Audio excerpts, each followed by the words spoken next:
Hello, hello, ನಮಸ್ಕಾರ sir. ನಮಸ್ತೆ. ನಿಮ್ಮ ಹೆಸರು? ನಮ್ಮ ಹೆಸರು ಮುನಿಯಪ್ಪ ಅಂತ. ನಿಮ್ಮ ಹೆಸರು ಸೋನು ಸರ್? ಹೌದು, ನೀವು ಕಾರ್ಯಕ್ರಮದಲ್ಲಿ ಮಾತಾಡ್ತಿರೋದು. ಹೌದು ಸರ್. ಸರ್ ನಮಸ್ತೆ. ಹೇಳಿ, ಎಲ್ಲಿಂದ ಫೋನ್ ಮಾಡ್ತಿರೋದು? ಸರ್ ನಾವು ಕೇರ್ಪುರ ಹತ್ರ ಮಾದೇವಪುರ. ಮಾದೇವಪುರ. ಏನು ಮಾಡ್ಕೊಂಡಿರೋದು ಸರ್? ನಾವು electrical contractor sir. And Ugadi ಹಬ್ಬದ ಶುಭಾಶಯಗಳು ಸರ್. ನಿಮಗೆ ಒಳ್ಳೆಯದಾಗಲಿ ಸರ್. ನಾನು ಒಂದು ತಿಂಗಳಲ್ಲಿ ಒಂದೂವರೆ ತಿಂಗಳಲ್ಲಿ ನಾನು ಸೂಸೈಡ್ ಮಾಡ್ಕೊಳಕ್ ಹೋಗಿದ್ದೆ. ನಿಮ್ಮ ಕಾರ್ಯಕ್ರಮ ನೋಡಿದ ತಕ್ಷಣ ನಾನು ಅದು ನಿಲ್ಲಿಸ್ಬಿಟ್ಟೆ. ಯಾಕೆ ಸರ್, ಏನಾಗಿತ್ತು ಅಂಥದ್ದು? ನಾನು ಆಲ್ರೆಡಿ ಹೋಗ್ಬಿಟ್ಟಿದ್ದೆ ರೈಲ್ ರೋಡ್ಕ. ದಯವಿಟ್ಟು ಮತ್ತೆ ಅಂತ ನಿರ್ಧಾರ ತಗೊಳ್ಬೇಡಿ. ಹೋಗಿ ಇನ್ನೇನು ಇನ್ನೊಂದು 20 ನಿಮಿಷದಾಗ ಹೋಗದೆ ರೋಡ್ ಒಳಗಡೆ. ನಿಮ್ದು ಕಾರ್ಯಕ್ರಮ ಒಂದು ಹಾಕಿದೆ, ಅದು ಚಾನಲ್ ಅಲ್ಲಿ ಆನ್ ಮಾಡಿದೆ. ಅದು ಆನ್ ಮಾಡ್ದೇನೋ ಅವಾಗ ಒಂದು ಕಾರ್ಯಕ್ರಮ ನೀವು ನಡೆಸ್ತಾ ಇದ್ರಿ. ನೋಡಿದ ತಕ್ಷಣ ಇಂಥ ಪುಣ್ಯಾತ್ಮ ನಿಂತ ಹೋಗಿ ಮಾತು ಹೇಳ್ತಾವನೆ ಅಂತ ಹೇಳಿ ನಾನು ಅದು ಮರ್ತು ಬಿಡ್ತೀನಿ ಸರ್. ದಿವಸ ನೈಟ್ 1 ಗಂಟೆ ನೋಡ್ತೀನಿ ನಿಮ್ದು ಕಾರ್ಯಕ್ರಮ. Thank you sir. ನಾನು ಇನ್ನೇನು ಹೇಳಿ ನಿಮ್ಮಂಥವ್ರಿಗೆ. ಬಟ್ ನಮ್ಮ ಮಾತು ಖಂಡಿತ ನಿಮ್ಮ ಜೀವ ಉಳಿಸಿಲ್ಲ ಸರ್. ಆದರೆ ಭಗವಂತ ನಿಮ್ಮ ಒಳ್ಳೆತನವು ಅಥವಾ ನಿಮ್ಮನ್ನು ಇನ್ನೂ ಯಾವುದೋ ಒಂದು ಕಾರಣಕ್ಕೆ ಬದುಕಿಸಿದ್ದಾನೆ ಅಂದರೆ ಆ ಸಿಕ್ಕಿರೋ ಈ 2ನೇ ಬದುಕನ್ನು ತುಂಬ ಪ್ರೀತಿಯಿಂದ ಬದುಕಿ ಸರ್. ಏನು ಕಳ್ಕೊಂಡ್ರೋ ಏನು ಪಡ್ಕೊಂಡ್ರೋ ನನಗೆ ಗೊತ್ತಿಲ್ಲ, ಆದರೆ ನಿಮ್ಮ ಮಾತು, ನಿಮ್ಮ ಉಸಿರು ಸಹ ಹೇಳ್ತಾ ಇದೆ ನೀವು ನೊಂದಿದ್ದೀರಾ. ಆದರೆ ಖಂಡಿತ ನಾವೊಂದು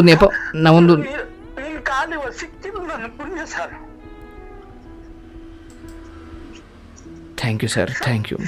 ನಾನು ಬೆಂಗಳೂರಿಗೆ ಬಂದಿದ್ದು ಭಿಕ್ಷೆ ಬೇಡಿಕೊಂಡು ಇವತ್ತೆಲ್ಲ ಅನುಕೂಲ ಇದೆ ಸರ್. ಅಳಬೇಡಿ ಸರ್.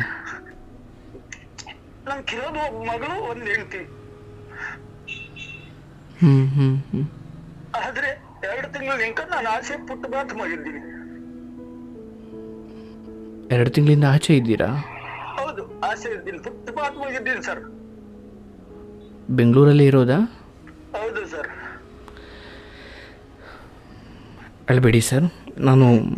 ಬಹುಶಃ ನಾನು ನಿಮಗೆ ಏನು ಮಾಡಲಿಕ್ಕಾಗುತ್ತೋ ಗೊತ್ತಿಲ್ಲ, ಬಟ್ ನಾನು ನಿಮ್ಮನ್ನು ಬಹಳ ಪ್ರೀತಿಯಿಂದ ಕೇಳಿಕೊಡಬಲ್ಲೆ. ದಯವಿಟ್ಟು ಅಳಬೇಡಿ. ಆ್ಯಂಡ್ ಸರ್, ನಾನು ಒಂದು ಅಕ್ಷರ ಓದಿಲ್ಲ, ಆದ್ರೆ ಮಗಳನ್ನ ಸಾಫ್ಟ್ವೇರ್ ಇಂಜಿನಿಯರ್ ಮಾಡಿದ್ದೀನಿ. ಗ್ರೇಟ್. 40,000 ಸಂಬಳ ಅದೇ. ಆದ್ರೆ ತಂದೆ ಅನ್ನೋ ಬೆಲೆನೇ ಇಲ್ಲ. ಹೇಳಿ ಸರ್, ಏನಾಯಿತು? ಅವ್ರು ಡ್ಯೂಟಿ ಸಿಕ್ಕಾಗಂಟ ತಂದಿದ್ ನೋಡಿರಿ ಸರ್. ಏನು ಸರ್? ಅವ್ರಿಗೆ ಡ್ಯೂಟಿ ಸಿಕ್ಕಾಗಂಟ ಇಂಜಿನಿಯರಿಂಗ್ ಮುಗಿಸಿ ಡ್ಯೂಟಿ ಸಿಕ್ಕಾಗಂಟ ತಂದೆ ಅನ್ನೋ ಬೆಲೆ ಇತ್ತು. ಇವತ್ತು ಡ್ಯೂಟಿ ಸಿಕ್ಕ ಮಕ್ಕ ತಂದೆ ಏನಂದ್ರು, ಓದ್ತಾ ಇರೋ ಮನೆ ಬಿಟ್ಟು 1 ಲಕ್ಷ ದುಡ್ಡು ಬಿಸಾಕ್ತೀನಿ, ಎತ್ಕೊಂಡು ಹೋಗು. ಬೆಂಗಳೂರಲ್ಲಿ ಸೈಟ್ ಮಾಡಿದೀನಿ. ಬೆಂಗಳೂರಲ್ಲಿ ಪ್ರತಿಯೊಂದು ಕಂಪ್ನಿನ ಎಲ್ಲೇ ಕೆಲಸ ಕೇಳಿ ನಂಗೆ ಕೆಲಸ ಕೊಡ್ತಾರ. ಎಲೆಕ್ಟ್ರಿಕಲ್ ಕಾಂಟ್ರಾಕ್ಟ್ ನ ಜಗಳ ಹಾಡ್ಕೊಂಡು ನಾನು ಆಸೆ ಹೋಗ್ಬಿಟ್ಟಿದ್ದೆ, ಪ್ರಾಣ ಬೇಡ ಇನ್ನು ಮಡ್ಕೊಳ್ಳೋದು ಅಂತ. ಕಾರಣಾಂತರ ಓಂ ಶಕ್ತಿ ದೇವಸ್ಥಾನ ಎದುರುಗಡೆ ಕುಂತ್ಕೊಂಡು 10 ನಿಮಿಷ ವೆಯ್ಟ್ ಮಾಡ್ಕೊಂಡು ನಾನು ನಿಮ್ದು ಚಾನಲ್ ಹಾಕಿನಿ ಸರ್. ಹೇಗೆ ಸಿಕ್ತು ಚಾನಲ್? ಅಂದರೆ ಮೊದಲಿಗೆ ಗೊತ್ತಿತ್ತಾ? ಅದು ಅಂದ್ರೆ ನಾನು ನೋಡ್ತಾ ಇರಲ್ಲ ಅಲ್ಲಿ. ಹೆಂಗೆ ಅಂದ್ರೆ ಅದು ಒಂದು ಕಾರ್ಯಕ್ರಮ ನಾನು ನೋಡ್ತಿರ್ಲಿಲ್ಲ, ಯಾವಾಗ ನೋಡ್ತಿಲ್ಲ. ಅವತ್ತು ಕಾರಣಾಂತರ ಆಗಿದೆ. ನಾನು ನೋಡೇನಿ ಅದನ್ನ, ಇದನ್ನ ನಾನು ಓದಿಲ್ಲ, ಅದನ್ನ ತೆಗೆದು ನೋಡೇನಿ ಚಾನಲ್ ಕಾರ್ಯಕ್ರಮ. ಅದು ತೆಗೇನಿ, ಆದ್ರೆ ಅದನ್ನ ಆನ್ ಮಾಡಿ ನನಗೇನು ಅಂತ ಕೇಳ್ತಾ ಇರಲ್ಲ. ಅವತ್ತು ಕೇಳಿನಿ ಸರ್ ನಾನು. ಆ ಕಾರಣಾಂತರ ಇದು ಏನು ಇದು ಅಂತ, ರೀಸನ್ ಏನು ಇದು, ಇವ್ರು ತಲೆ ಮೇಲೆ ಕೈ ಇಟ್ಕೊಂಡು ಕುಂತಿರ್ತಾರಲ್ಲ, ಏನ್ ರೀಸನ್ ಇದ್ದತ್ತು ಅಂತ ಇಟ್ಟು ಅದನ್ನ ನೋಡ್ದೆ ಆನ್ ಮಾಡಿ. ಅವತ್ತು ಸ್ಟಾರ್ಟ್ ಮಾಡಿರೋನು 20 ಗಂಟೆ ಡೈಲಿ ನೈಟ್ 1 ಗಂಟೆ ನೋಡ್ತೀನಿ. ಪ್ರತಿಯೊಂದು ನೋಡ್ತೀನಿ, ನಿಮ್ಮ ಕಾರ್ಯಕ್ರಮ ಪ್ರತಿಯೊಂದು ನೋಡ್ತೀನಿ. ನೈಟ್ 1 ಗಂಟೆ ನೋಡಿಬಿಟ್ಟೆ ನಾನು ಮಲಗೋದು. ನಿಮ್ಮಂಥವ್ರಿಗೆ ಅದನ್ನು ತಲುಪಿಸಿರೋದಕ್ಕೆ ಭಗವಂತನಿಗೆ ನಾನು ಧನ್ಯವಾದ ಹೇಳ್ತೀನಿ ಸರ್. ಯಾಕಂದರೆ ನಿಮ್ಮಂಥವ್ರಿಗೆ ಇಲ್ಲ ಸರ್, ನಾನು ಹೇಳ್ತೀನಿ, ಲಕ್ಷಾಂತರ ಜನಕ್ಕೆ ನೀನು ಸಂಧಾನ ಹೇಳ್ತೀಯ, ನಿನ್ನ ಚಿತ್ತ ಇದ್ದೇವ್ರಕ್ಕಿನ್ನ ಹೆಚ್ಚಿನ ಸರ್. ನಮ್ಮನ್ನೆಲ್ಲ ಎತ್ತಿರೋ ಪಾಪ ಹತ್ಕಿತ್ತಿ ಅನ್ಬೋದು.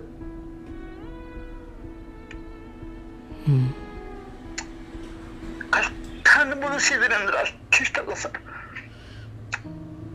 ಮನೆಯಿಂದ ಆಶ್ ಹೋಗಿ 3 ದಿನ ಊಟ ಇಲ್ದ್ರಿದ್ರು. ಫುಟ್ಪಾತ್ ಮಾಡಿ. ಎಷ್ಟು ನಿಮಗೆ ವಯಸ್ಸು? ನಮ್ಗೆ 46 ಸರ್. ಹೇಳಿ, ಈಗ ನೀವು ಎಲ್ಲಿಯವರು, ಎಲ್ಲಿಂದ, ಮತ್ತು ಏನಾಯಿತು ಬಿಡಿಸಿ ಹೇಳಲಿಕ್ಕೆ ಸಾಧ್ಯನಾ? ನೋಡಿ ಸರ್, ನಾನು ಬೆಂಗಳೂರಿಗೆ ಬಂದಾಗ ಒಬ್ಬ ಬಂದಿದ್ದು, ಹೆಂಡತಿ ಅವಾಗ ಬಂದು ವಾಪಸ್ ಹೊರಟೋದು. ಮತ್ತೆ ಬಂದ್ಲು. ಹೆಂಗ್ ಬಂದ್ಲು ಅಂದ್ರೆ 3 ತಿಂಗಳು ಪ್ರೆಗ್ನೆಂಟ್ ಆಗಿದ್ಲು ಬೆಂಗಳೂರಿಗೆ ಬರಕ. ಮತ್ತೆ ಇವತ್ತು ಬಂದು ನಾಳೆನೆ ಊರ್ಕ ಹೊರಟೋದ್ಲು, ನಿನ್ ಕೈಲಿ ಆಗಲ್ಲ ಸಾಕಕ್ಕ ಅಂತ. ಹೌದಾ? ಆಮೇಲೆ ತಿರ್ಗಾ ಹೋಗ್ಬಿಟ್ಟು ಊರ್ಕ್ ಹೋಗಿ ದೇವನಹಳ್ಳಿಗೆ ಹೋಗಿ ಆಭಾಷಣ ಮಾಡಿಸ್ಕೊಂಡು ಆಪರೇಷನ್ ಮಾಡಿಸ್ಕೊಂಡು ಮತ್ತೆ 4 ತಿಂಗಳು ಬಿಟ್ಟು ಮತ್ತೆ ಬಂದ್ಲು. ಬಂದ್ರೋದನ್ನು ನಾನು ಏನು ಆಗಿದ್ದಾಗೈತೆ ಅಂತ ಸರ್ಕೊಂಡು ಬಂದೆ. ಅದು ಸರಿ, ಹೆಂಗ ಕೆಟ್ಟು ಬಿಟ್ಟಿದೀನಿ ಅಂತ ಹೇಳ್ಬಿಟ್ಟು ಮಗಳನ್ನ ಚಂದಾಗಿ ಓದಿಸಿದ್ದೆ ನಾನು ದುಡ್ದು. 21 ಲಕ್ಷ ಖರ್ಚು ಮಾಡಿದೆ ಮಗಳನ್ನ ಓದ್ಸಕ್ಕ. ಏನು ಕೆಲಸ ಮಾಡ್ತಿದ್ರಿ ನೀವು? ಎಲೆಕ್ಟ್ರಿಕಲ್ ಕಾಂಟ್ರಾಕ್ಟ್ ಬೆಂಗಳೂರಲ್ಲಿ. ಅಂದ್ರೆ ನೀವು ಬೆಂಗಳೂರಿಗೆ ಬಂದಾಗ್ಲಿಂದಲೂ ನೀವು ಅದೇ ಕೆಲಸ ಮಾಡ್ತಿರೋದಾ? ಹೌದು. 1 ವರ್ಷ ಮಾತ್ರ, ಒಂದು 2 ವರ್ಷ ಬೇರೆಯವ್ರ ಹತ್ರ ಲೇಬರ್ ಹೋದೆ, ಆಮೇಲೆ ಡೈರೆಕ್ಟ್ ಕಾಂಟ್ರಾಕ್ಟ್ ಮಾಡಕ್ ಹಿಡಿದೆ. ಅಂದ್ರೆ ಆ ನಡುವೆ ನಿಮ್ಮ ಹೆಂಡತಿ ಕೂಡ ಕೆಲ್ಸಕ್ಕೆ ಹೋಗ್ತಿದ್ರಾ? ಇಲ್ಲ, ಅವತ್ತಿನಿಂದ ಇವತ್ತು ಕೆಲ್ಸಕ್ಕೋಗಿಲ್ಲ. ನೀವೇ ಎಲ್ಲವನ್ನ ನೋಡ್ಕೊಳ್ತಿದ್ರಿ? ಒಬ್ಬನೇ ಮಾಡಿರೋದೆಲ್ಲ ನಾನೇ ನೋಡಿರೋದು. ನಿಮ್ಮ ಮಗಳನ್ನ ಕಾಲೇಜಿಗೆ ಕಳ್ಸೋಕೆ ಶುರು ಮಾಡಿದ್ರಿ? ಹೆಂಡತಿ ಗೌರ್ಮೆಂಟ್ ಸ್ಕೂಲ್ ಸೇರ್ಸು ಅಂತ ಹೆಂಡತಿ. ಇಲ್ಲ, ನಾನು ಪ್ರೈವೇಟ್ ಸೇರ್ಸ್ಬೇಕು ಅಂತ ಹೇಳಿ ಪ್ರೈವೇಟ್ ಆಗಿ ಓದಿಸ್ದೆ. ಫಸ್ಟ್ ನಿಂಕ ಪ್ರೈವೇಟ್ ಆಗಿ ಓದಿಸ್ದೆ. ಆಮೇಲೆ SLC ಮುಗಿತ್ತು. ಅವ್ರೆಲ್ಲೇನ 1 ವರ್ಷಕ್ಕೆ 40,000 ಫೀಸ್ ಇರೋತ ಸೇರ್ಸು ಅಂದ್ರು. ನಾನು 3 ಲಕ್ಷ ಫೀಸ್ ಇರೋತ ಸೇರಿಸ್ದೆ. ಅಂದ್ರೆ ಅದು ನಿಮ್ಮ ಆಸೆನಾ ಅಥವಾ ನಿಮ್ಮ ಮಗಳ ಆಸೆನಾ? ನನ್ನ ಆಸೆ. ಹೆಂಗೆ ಅಂದ್ರೆ, ನನ್ನ ಮಗಳು, ನಾನು ಇವತ್ತು ಬೆಂಗಳೂರಾಗ ಸಾಫ್ಟ್ವೇರ್ ಫೀಲ್ಡ್ ಆಗ ಕಾಂಟ್ರಾಕ್ಟ್ ಮಾಡ್ತಾ ಇದ್ದೀನಿ. ನನ್ನ ಮಗಳಿಗೆ ಒಳ್ಳೆ ಹೆಸರು, ಒಳ್ಳೆ ಜಾಬ್ ಸಿಕ್ಲಿ. ನನ್ನ ಮಗಳು ಇವತ್ತು ಒಬ್ಬೇ ಮಗಳಲ್ಲಿ ಒಳ್ಳೆ ಇಂಜಿನಿಯರ್ ಆಗಿ ಒಳ್ಳೆ ಪೋಸ್ಟ್ ಬರ್ಲಿ, ಒಳ್ಳೆ ಹೆಸರು ಮಗ ಬದುಕಲಿ, ಅವಳು ದುಡ್ಕೊಂಡು ತಿನ್ನೋಳಾಗ್ಲಿ ಅಂತ ನಾನು ನೋಡ್ದೆ. ದುಡ್ದಿದ್ದೆಲ್ಲ ಅವಳಕ್ಕೆ ಕಟ್ ಮಾಡಿದೆ. ಆದ್ರೂ ಸೈಟ್ ತೆಗ್ದಿದ್ದೀನಿ. ವೈಟ್ ಫೀಲ್ಡ್ ಅಲ್ಲಿ ಅರ್ಧ ಸೈಟ್ ತೆಗ್ದಿದ್ದೀನಿ. 600 ಅಡಿ ಸೈಟ್ ತೆಗ್ದಿದ್ದೀನಿ. ಇವತ್ತು ಹೆಂಡತಿಗ ಮಗಳಕ ಬೇಡ, ನಾನ್ ಬೇಡ. ಅಂಡ್ ಯಾಕೆ ಇದಕ್ಕಿದ್ದ ಅಲ್ಲ, ಈಗ ನೀವು ಹೆಂಡತಿಯನ್ನು ಕೂಡ ಸೇರಿಸಿದ್ರಿ, ಮತ್ತೆ ಮಗಳ ವಿಚಾರವಾಗಿಯೂ ಕೂಡ ದೊಡ್ಡ ಕಾಲೇಜ್ಗೆ ಸೇರಿಸಿದ್ರಿ. ಕಾಲೇಜಿಗೂ ಸೇರಿಸಿನಿ. ಕಾಲೇಜು ಮುಗಿತು ಸರ್. ಕೊರೋನಾ ಬಂದ್ಮಕ ನಂದು ಕಾಂಟ್ರಾಕ್ಟ್ ನಿಂತಾಯ್ತು. ಅಂದ್ರೆ ನಿಮ್ಮ ಕೆಲಸ ಕೂಡ ಅಲ್ಲಿಗೆ ನಿಂತೋಯ್ತು? ನಿಂತಾಯ್ತು. ದುಡಿಮೆ ಕೂಡ ನಿಂತೋಯ್ತು? ನಿಂತಾಯ್ತು. ಆಮೇಲೆ ಇವ್ರಿಗೆ ನೀವು ಬೇಡವಾದ್ರಿ ಅಂತ ಅನ್ಸುತ್ತಾ? ನೀನ್ ದುಡಿಮೆ ತರಕ ಏತಿಲ್ಲ, ಇವಾಗ ಬೇಡ ಬಿಡು, ನಾವು ದುಡ್ಕಂತೀರಲ್ಲ, ಹೋಗು ನೀನ್ ಎಲ್ಲೇನ ಹೋಗು. ಇಲ್ಲ ಹೋಗ್ತೀಯ, ಡೈಲಿ ಡ್ಯೂಟಿ ಮಾಡಿ ಡೈಲಿ ತಕೊಂಬತ್ತೀಯ, ಡೈಲಿ ತಕೊಂಬಂದ್ ಕೊಡು ನಮ್ಕ. ಇಲ್ಲ ಅಂದ್ರೆ ಹೋಗು. ಅಂದ್ರೆ ಹಣಕ್ಕೋಸ್ಕರ ಅಷ್ಟೇ ನಿಮ್ಮನ್ನ ಅವರು ಪ್ರೀತಿ ಮಾಡೋ ತರ ನಾಟಕ ಮಾಡಿದ್ದ? ಹೆಂಡತಿಗ ನನಗೆ 11 ವರ್ಷ ಯಾವುದು ಮಧ್ಯದಾಗ ಯಾವುದು ಇದಿಲ್ಲ. 11 ವರ್ಷ ಆದ್ರೂ ನಾನು ನಮ್ಮ ಮಗಳಕ್ಕೋಸ್ಕರ ಮಗಳು ಓದ್ಲಿ, ಮಗಳನ್ನ ಇವಾಗ ಗಂಡ ಹೆಂಡತಿ ಜಗಳ ಆಡ್ಕೊಂಡು ಇದಾಗಿದ್ರೆ ಮಗು ಕೆಟ್ಟೋತದ ಅಂತ ನಾನು ಯೋಚನೆ ಮಾಡ್ಕೊಂಡು ಮಗುಕೋಸ್ಕರಾಗಿ ಓದಿಸಿ ನಾಳೆ ಮಗು ನಂಗೆ ಬೆಲೆ ಕೊಡ್ತದ. ಓದ್ಬೇಕು, ಇಂಜಿನಿಯರ್ ಆದ್ರೆ, ಒಂದು ಇಂಜಿನಿಯರ್ ಮಾಡಿದ್ರೆ ನಂಗೆ ಬೆಲೆ ಕೊಡ್ತದ ಅನ್ಕೊಂಬಂದೆ. ಇವತ್ತು ಇಂಜಿನಿಯರ್ ಮುಗಿತ್ತು, ಹೋದ ವರ್ಷ ಮುಗಿತ್ತು. ಮೊನ್ನೆ ಒಂದು 6 ಮಂತ್ ಆಯ್ತು ಡ್ಯೂಟಿ ಸಿಕ್ಕಿ ಕೋರಮಂಗಲದಾಗ. ಡ್ಯೂಟಿ ಸಿಕ್ಕಮಕ ಸ್ಟಾರ್ಟ್ ಆಯ್ತು. ತಾಯಿ ಕಡೆನೆ, ತಾಯಿ ಅಂತೆ ಮಗಳೋದ್ಲು. ಅದು ನಂದು ಏನಾಯ್ತು ಅಂದ್ರೆ, ಲಾಕ್ ಡೌನ್ ಆಗಿದ ತಕ್ಷಣ ನಂದು GST ಇತ್ತು, GST ಲಾಕ್ ಆಯ್ತು. ನಂದು ಬ್ಯಾಂಕ್ ಅಕೌಂಟ್ ಎಲ್ಲ ಬಂದಾಯ್ತು. ಇವಾಗ ನಂದು ಬ್ಯಾಂಕ್ ಅಕೌಂಟ್ ನಡೆಯಲ್ಲ, ನಂದು ಆಧಾರ್ ಕಾರ್ಡು ಪ್ಯಾನ್ ಕಾರ್ಡು ಏನಕ್ಕೂ ನಡೆಯಲ್ಲ. ಆಗ ನೀವು GST ಯಾಕೆ ಉಳಿಸ್ಕೊಂಡಿದ್ರಿ? ಕೊರೋನಾದಾಗ 6 ಮಂತ್ ಇಲ್ಲಲ್ಲ ಸರ್. ಅವಾಗ ಅದು 6 ಮಂತಾಗ ಏನಾಯ್ತು, 2.5 ಲಕ್ಷ ಅವ್ರು ಪೇಮೆಂಟ್ ಕೊಟ್ರು. ನಾವು GST ಕಟ್ಟಕ್ ಅವಾಗ ಆಡಿಟರ್ ಯಾರು ಇರಲ್ಲ. ಅದೇನಾಯ್ತು, ಒಂದು ಬಿಲ್ಕ ಒಂದು ದಿನಕ್ಕ 150 ರೂಪಾಯಿ ಫೈನ್. ಅವ 3 ಬಿಲ್ಕ ದಿನ ಡೈಲಿ 450 ರೂಪಾಯಿ ಫೈನ್. ಆಮೇಲೆ ಒಂದು ತಿಂಗಳಕ 10,000 ರೂಪಾಯಿ ಪೆನಾಲ್ಟಿ. ಈ ತರ ಆಗಿ ಅದು 8 ತಿಂಗಳಕ 2.5 ಲಕ್ಷ ಆಯ್ತು. ಆ 2.5 ಲಕ್ಷ ಆಗ್ಬೇಕಾದ್ರೆ ಅಷ್ಟೊತ್ಕ ಕಂಪ್ನಿಗಳೆಲ್ಲ ಬಂದ್ ಮಾಡಿ, ನೀನು GST ಕ್ಲಿಯರ್ ಮಾಡಿದ್ದು ನಾವ್ ಯಾರು ಬಿಲ್ ಕೊಡಲ್ಲ ಅಂತಂದ್ರು. 7 ಲಕ್ಷ ಬಿಲ್ಗಳು ನಿಂತಾಯ್ತು. 7 ಲಕ್ಷ ಬಿಲ್ಗಳು ನಿಂತಾಯ್ತು. ಅದು ಪ್ರಾಬ್ಲಮ್ ಆಗಿತ್ತಾ ಇದ್ದಂಗೆ ಮಗಳದು ಕಾಲೇಜ್ ಮುಗಿತು, ಅವ್ರದ್ದು ಡ್ಯೂಟಿ ಸ್ಟಾರ್ಟ್ ಆಯ್ತು. ನಿಂದು ಈ ತರ ಪ್ರಾಬ್ಲಮ್ ಅದೇ, ನೀನೇನು ಮಾಡಕ್ ಆಗಲ್ಲ. ಸರಿ, ನೀನು ಕಾಂಟ್ರಾಕ್ಟ್ ಮಾಡ್ಕೊಂಡು ಏನು ಇದ್ ಮಾಡಿದೀಯ, ನಮಗ್ ಮನೆ ಕಟ್ಟಲ್ಲ, ಸೈಟ್ ಮಾಡಿದೀಯ, ನಾನು ನೋಡ್ಸಿದೀಯ ಅಷ್ಟೇ, ಏನ್ ಮಾಡಕ್ ಆಗಿಲ್ಲ. ಹೋಗು, ಇಲ್ಲ ಹೋಗು, ಇಲ್ಲ ಅಂದ್ರೆ ಊರಂದು ಜಮೀನ್ ಮಾರು, ಇಲ್ಲ ಅಂದ್ರೆ ಮನೆ ಬಿಟ್ಟು ಹೋಗು.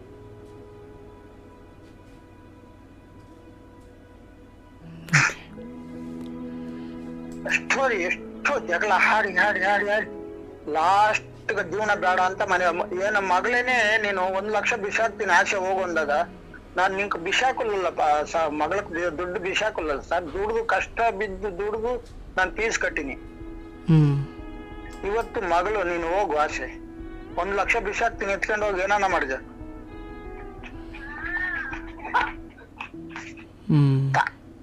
ಗಂಡ ಹೆಂಡತಿ ಅಂಡರ್ಸ್ಟ್ಯಾಂಡಿಂಗ್ ಇರಲ್ಲ, ಒಂದ್ 11 ವರ್ಷನಿಂಕ ಇರಲ್ಲ, ಬಿಟ್ಟಾಕ ನಾನು ಅದನ್ನ ಬಿಟ್ಟಿದ್ದೆ. ಮಗಳನ್ನ ಸಾಕನ, ಮಗಳು ದೊಡ್ಡಳಾಗ್ಲಿ, ಮಗಳದೊಂದ್ ದಾರಿ ಮಾಡೋಣ, ಒಳ್ಳೆ ದಾರಿಂದ ಮಡಗಣ ಅಂತ. ಮಗಳ ಡ್ಯೂಟಿ ಒಳ್ಳೆ ಡ್ಯೂಟಿ ಓದ್ತೇನೆ, ಮಗಳೇ ರಿವರ್ಸ್ ಆಗಿಬಿಟ್ಲು. ಅಂದ್ರೆ ತಾಯಿಯಂತೆ ಮಗಳು ಆಗ್ಬಿಟ್ಲು. ಆ ರೀತಿ ಮಗಳು ರಿವರ್ಸ್ ಆಗ್ಲಿಕ್ಕೆ ತಾಯಿ ಕಾರಣ ಅಂತ ಅನ್ಸುತ್ತಾ?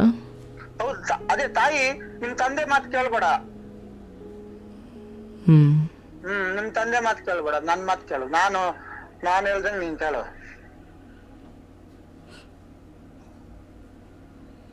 ಈಶ್ವರ, 2 ತಿಂಗಳಾಯ್ತು ಸರ ಆಸೆ ಬಂದು. ಅಂದ್ರೆ ಆಸೆ ಬಂದಿದ್ದೀನಿ ಅಂದ್ರೆ ನಾನು ಕಾರ್ ಎತ್ಕೊಂಡು ಬಂದ್ಬಿಟ್ಟಿದ್ದೀನಿ. ಆಸೆ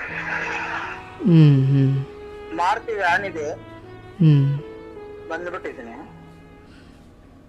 ಈಗ ಅವತ್ತು ನಾನು ನಿಮ್ ಚಾನಲ್ ನೋಡಕ್ ಮುಂಚೆ ಕಾರ್ ಮನೆ ಹತ್ರ ಬಿಟ್ಬಿಟ್ಟು ನಾನು ರೈಲ್ ರೋಡ್ ಬಂದ್ಬಿಟ್ಟಿದ್ದೆ. ಟ್ರೈನಿಂಗ್ ಸಿಕ್ಬಿಟ್ರೆ ಇವ್ರಿಗೆ ಬಾಡಿ ಕೂಡ ಸಿಕ್ಕಲ್ಲ, ಇವ್ರು ಏನ್ ಮಾಡ್ಕೊಂಡಾರೋ ಅಂತೇಳಿ ನಾನು ಬಂದ್ಬಿಟ್ಟಿದ್ದೆ. ನಂತರ ನಿಮ್ ಚಾನಲ್ ಹಾಕಿದ ತಕ್ಷಣ ಒಳ್ಳು ಬಂದ್ಬಿಡ್ತ ಹೋಗೇನೆ. ನಾನು ಸೂಸೈಡ್ ಮಾಡ್ಕೊಳಕ್ ಹೋಗ್ತಾ ಇದ್ದೀನಿ. ಇಂಥ ಕಷ್ಟದಾಗ ಇಂಥವ್ರೆಲ್ಲ ಅವ್ರೆ ಅಂತ ನನಗೆ ಕೈಯಾಗ ಕಲ್ಸಿದ್ದು ನಾನು ಏಡಿ ಆಗಿಬಿಟ್ಟಿರ್ತಾ ಇದ್ದೀನಿ. ಈ ಪುಣ್ಯಾತ್ಮ ಈ ತರ ಇದು ಸಂದರ್ಶನ ಹೇಳ್ತಾವನೆ ಎಲ್ಲಾರ್ಗು. ಅವತ್ತು ನೈಟ್ ಎಲ್ಲ ನೋಡಿನಿ ಸರ್, ಬೆಳಗ್ಗೆ 4 ಗಂಟೆ ಒಂದೊಂದು ರಿಪೀಟ್ ಹಾಕಿ ನೋಡ್ದೆ. ಅದು ಕೇಳಿದ ತಕ್ಷಣ ನನ್ನ ಟೆನ್ಷನ್ 90% ಕಮ್ಮಿ ಆಗಾಯ್ತು.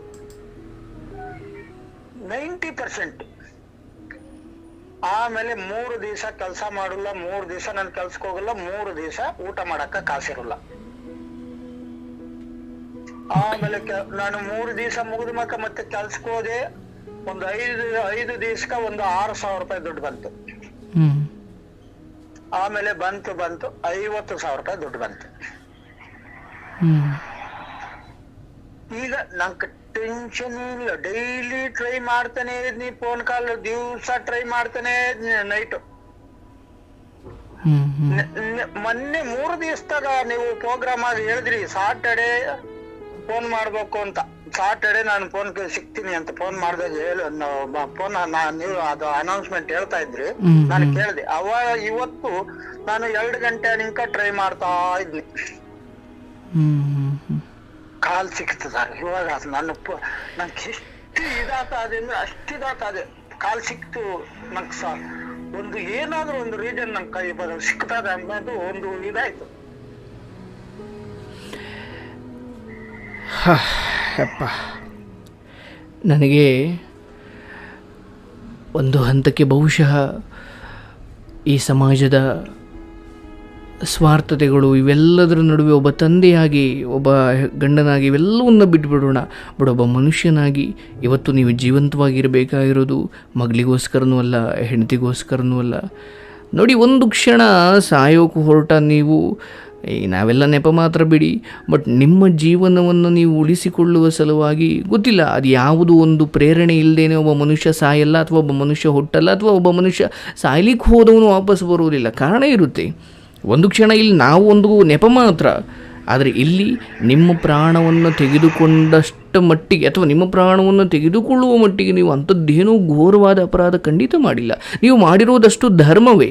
ಆದರೆ ಧರ್ಮಕ್ಕೆ ಬೆಲೆ ಕೊಡದವರ ಜಾಗದಲ್ಲಿ ಇರೋದರಿಂದ ನಿಮಗೆ ಈ ಅವಮಾನವನ್ನು ಆಗಲೇಬೇಕಿತ್ತಿದು. ಯಾಕಂದರೆ ನಾನು ಧರ್ಮ ಮಾಡಿದ್ದೀನಿ, ನಾನು ಒಳ್ಳೆಯದೇ ಮಾಡಿದ್ದೀನಿ ಅನ್ನೋದಕ್ಕಿಂತ ಯಾರಿಗೆ ಮಾಡಿದ್ದೀರಾ ಅನ್ನೋದು ಮುಖ್ಯ ತಾನೇ. ಇದನ್ನು ನೀವು ಗಮನಿಸಬೇಕು, ಹೌದಲ್ವಾ?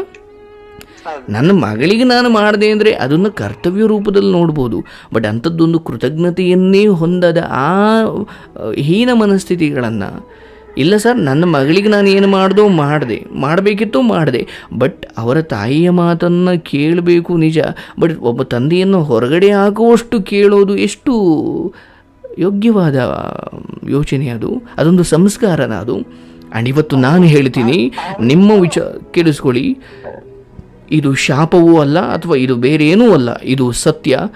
ಯಾವ ವಿಚಾರ ಅಥವಾ ಯಾವ ಕಾರಣಕ್ಕಾಗಿ ನೀವೇನೇ ಜಗಳ ಆಗಿರಲಿ, ಏನೇ ಆಗಿರಲಿ, ಇದನ್ನು ಮನೆಯಿಂದ ಆಚೆ ಹಾಕುವಷ್ಟು, ಅಂದರೆ ನೀವಿಲ್ಲಿ ಹೇಳಬೇಕಾದ್ರೆ ಸರ್ ನಾನು 3 ದಿನ ಊಟ ಇಲ್ಲ ಅಂದಾಗ ನಮಗೆ ಕರಳು ಚುರುಕು ಅನ್ನುತ್ತೆ ಸರ್. ಒಬ್ಬ ಯಾವ ನಿರ್ಗತಿಕನಿಗೂ ಈ ಪರಿಸ್ಥಿತಿ ಬರಬಾರ್ದು. ಬಟ್ ಅಂಥದ್ರಲ್ಲಿ ನೀವು ಹೆಂಡತಿ ಇದ್ದು, ಮಕ್ಕಳಿದ್ದು, ಇವನ್ ಅವ್ರಿಗೆ ನೀವು ಒಳ್ಳೆಯದನ್ನೇ ಮಾಡ್ತಾ ಬಂದು ನಿಮ್ಮ ಜೀವನವನ್ನೇ ಅವ್ರಿಗೋಸ್ಕರ ತ್ಯಾಗ ಮಾಡಿದ್ರು ಕೂಡ ಮನೆಯಿಂದ ಆಚೆಗೆ ಹಾಕುವಷ್ಟು ತಪ್ಪು ಮಾಡಿರೋ ಅವರು ಒಂದು ದಿನ ಅವಶ್ಯವಾಗಿ ಅವರಿಬ್ಬರು ನಿಮಗಿಂತ ಘೋರವಾದ ಒಂದು ಪರಿಸ್ಥಿತಿಯನ್ನು ಅನುಭವಿಸ್ತಾರೆ.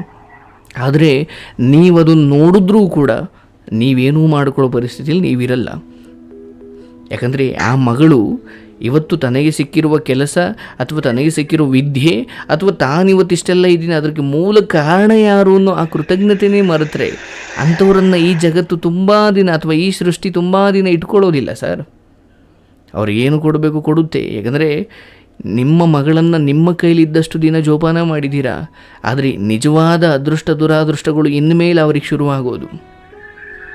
ಸರ್, ನಾನು ಆಸೆ ಬಂದ ಮಕ್ಕ ಅವ್ರಿಗೆ ಹೋಗಿ ಒಂದು 10 ಜನ ಬುದ್ಧಿ ಹೇಳಿವ್ರೆ.